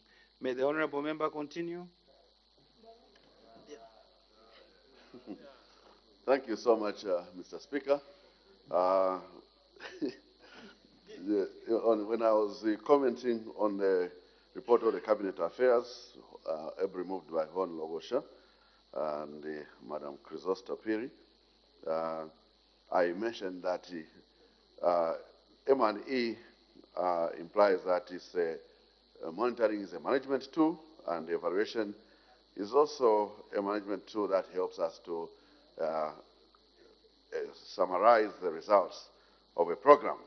And I mentioned about the need to utilize important institutions such as Zambia Association of Monitoring and Evaluation, as well as the UpNote here at Parliament, where we have the Development Evaluation Association that can help this country set up good standards of monitoring and evaluation in our line ministries and in government. Mr. Speaker, for us to be able, like we were talking around the planning area this morning, we need to set up good baselines for us to be able to set up good monitoring and evaluation frameworks. They need to have good baselines and clear targets, indicators that are gender sensitive as well as disability inclusive, even ecology in terms of the socio-economic background of the people that are concerned. These need to be linked to the 8th National Development Plan that we are delivering as a country, so that we can be able to see this change at national level in comparison also to the other states and the like. Mr. Speaker, we also need to ensure that our M&E system is embedded in ICTs to ensure that it is easier to track these results and be able to report them. Therefore, we need to see Smart Zambia be part and parcel of these processes to ensure that we are correcting results efficiently, tracking results efficiently, and reporting so much that all our works in the various line ministries are evidence-based, including the decisions of the planning and budgeting works at various levels of the country. This needs to be evidence-based to ensure that we get quality results. Mr. Speaker, I also want to ensure that we talk about rural development. Even us in rural areas in Mbabara, we want to see that we are part and parcel of the monitoring and evaluation framework of the country through the various line ministries in terms of what they are doing. We have talked about livestock and animal services. We have talked about water and sanitation, the dams, the sports facilities, and all that. All those need to be having good and quality frameworks that help us to deal with these issues. At national level, we know, Mr. Speaker, that even as the public out there is the best evaluation group, because every 5 years they do the evaluation. Order, Honorable Member. Your time is up. I support Thank you. report. The acting leader of government business will respond.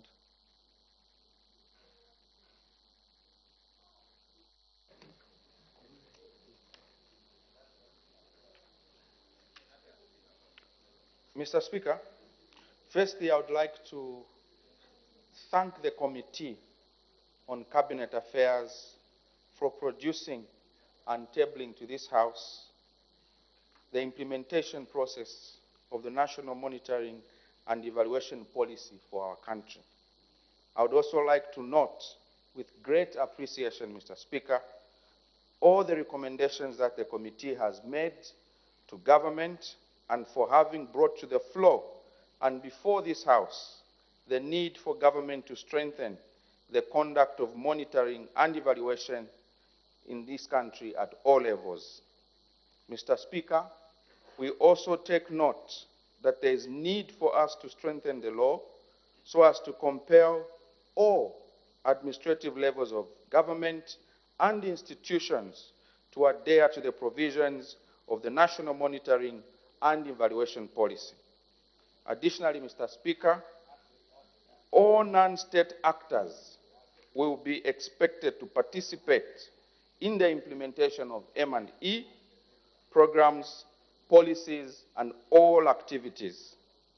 Mr. Speaker, this will facilitate the effective implementation of national M&E policy to be implemented in a coordinated and integrated manner countrywide. Further, government will enhance the process of sensitization of both policy and law to all development actors so that the content of the two documents is known and therefore effectively implemented. Mr. Speaker, we also note with great appreciation the recommendation of the need for us to review the 2019 M&E policy in order for it to include roles of other players in the national M&E programs, such as members of parliament who are here and actors at sub-national levels. Mr. Speaker, on the committee's recommendation to institutionalize the conduct of M&E through the creation of M&E units and directorates in MPSAs, you may wish, Mr. Speaker, to note that my ministry has already been working very closely with Cabinet Office to ensure that this process is implemented expeditiously. Mr. Speaker, additionally, the ministry is working with institutions such as Smart Zambia, the Smart Zambia Institute, the United Nations Development Programme, UNDP, and other cooperating partners, such as the University of Zambia and the Zambia Monitoring and Evaluation Association, ZAMEA, to build capacities in M&E across all government departments. Mr. Speaker, government will put in measures to compel all MPSAs to use the National Management Information System for planning, monitoring, and also reporting on implementing the national development plans. Mr. Speaker, in order for us to ensure active implementation of the national M&E policy, my ministry would develop standard templates for planning, monitoring, and reporting, which are used by cluster advisory groups, the provincial development coordinating committees, and the district development coordinating committees for tracking implementation of all national programs. Mr. Speaker, I would like to end again by thanking the committee for their report and that their recommendations are very useful to this government in our quest to improving M&E. Mr. Speaker, I thank you. Thank you, Honorable Minister. The Honorable Member for Kawe Central, wind-up debate.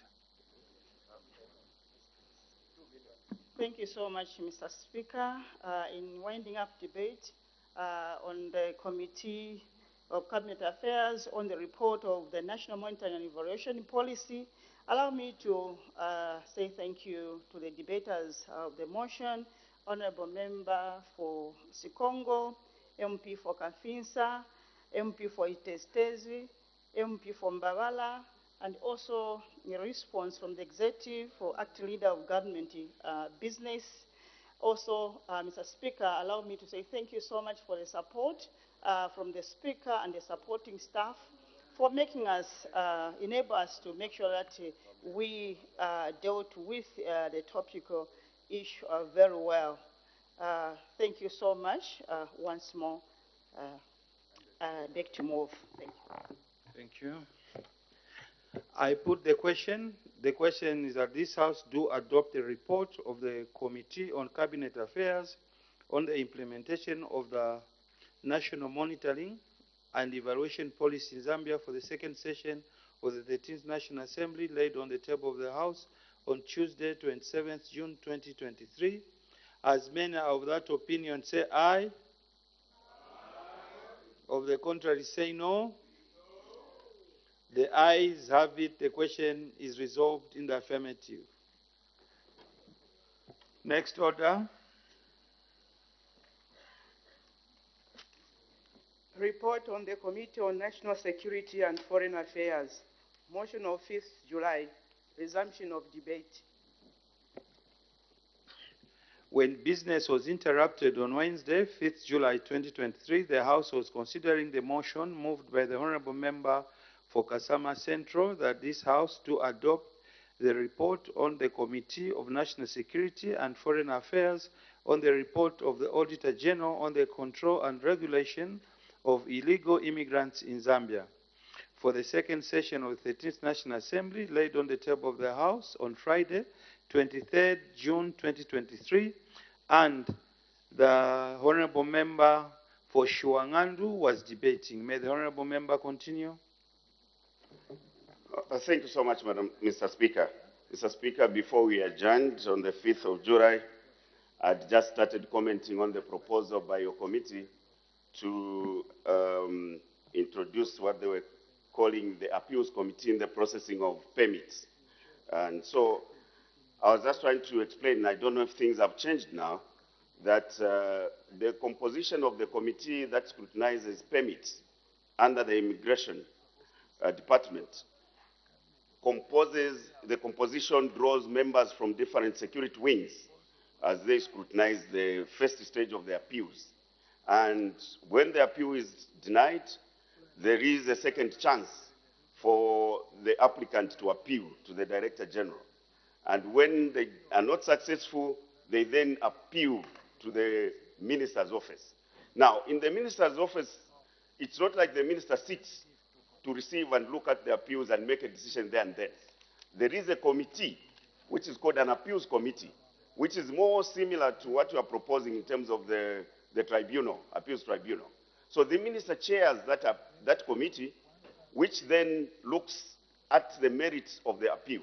At that point, the Minister has got an opportunity to hear the appellant and the immigration department. What's the reasons the immigration department fronting for denying the processing of the permit? And what are the compelling reasons the applicant is putting on the table before the minister can use his or her discretion to either prevail on the immigration to process the permit or indeed to uphold the denial by the Minister of Immigration. So I think the system is robust enough as it stands. So there may be no need to think of that appeals tribunal which we are proposing, because the minister, in using his discretion in dealing with the appeals, does not sit alone as an individual. He's got the panel that advises, so that he makes an informed discretionary decision on an appeal. So I just thought I could add on that, Mr. Speaker. But finally, I supported the idea to amend the bill so as to provide for the border guards who are not yet provided for by law. Mr. Speaker, I thank you. Thank you. The Minister of Justice will respond. Thank you, Mr. Speaker. Let me thank you for giving me the opportunity to update the House on the progress made towards the implementation of the recommendations highlighted in the report of the Auditor General on the control and regulation of illegal migrants in Zambia for the period 2017 to 2021. I wish also to thank the Chairperson of the Committee on National Security and Foreign Affairs and the committee members for the report. Mr. Speaker, the Ministry of Home Affairs and Internal Security through the Department of Immigration has made tremendous strides in terms of controlling and regulating illegal immigrants in Zambia, including addressing the issues highlighted in the report. The report highlighted issues relating to policy and legal framework, funding arrangements, accommodation, information management, staff levels, appeals handling, and coordination with stakeholders, among others. The House may wish to note that the Ministry developed the National Migration Policy, which was launched on 2nd December 2022, and is being implemented with the Ministry of Home Affairs and Internal Security, leading the implementation process. As the time is 12:55 hours, I interrupt the proceedings and debate stands adjourned. Day for resumption of debate.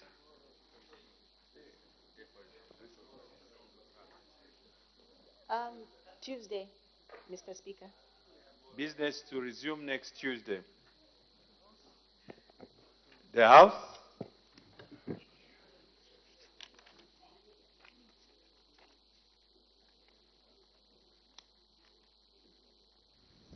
is now adjourned.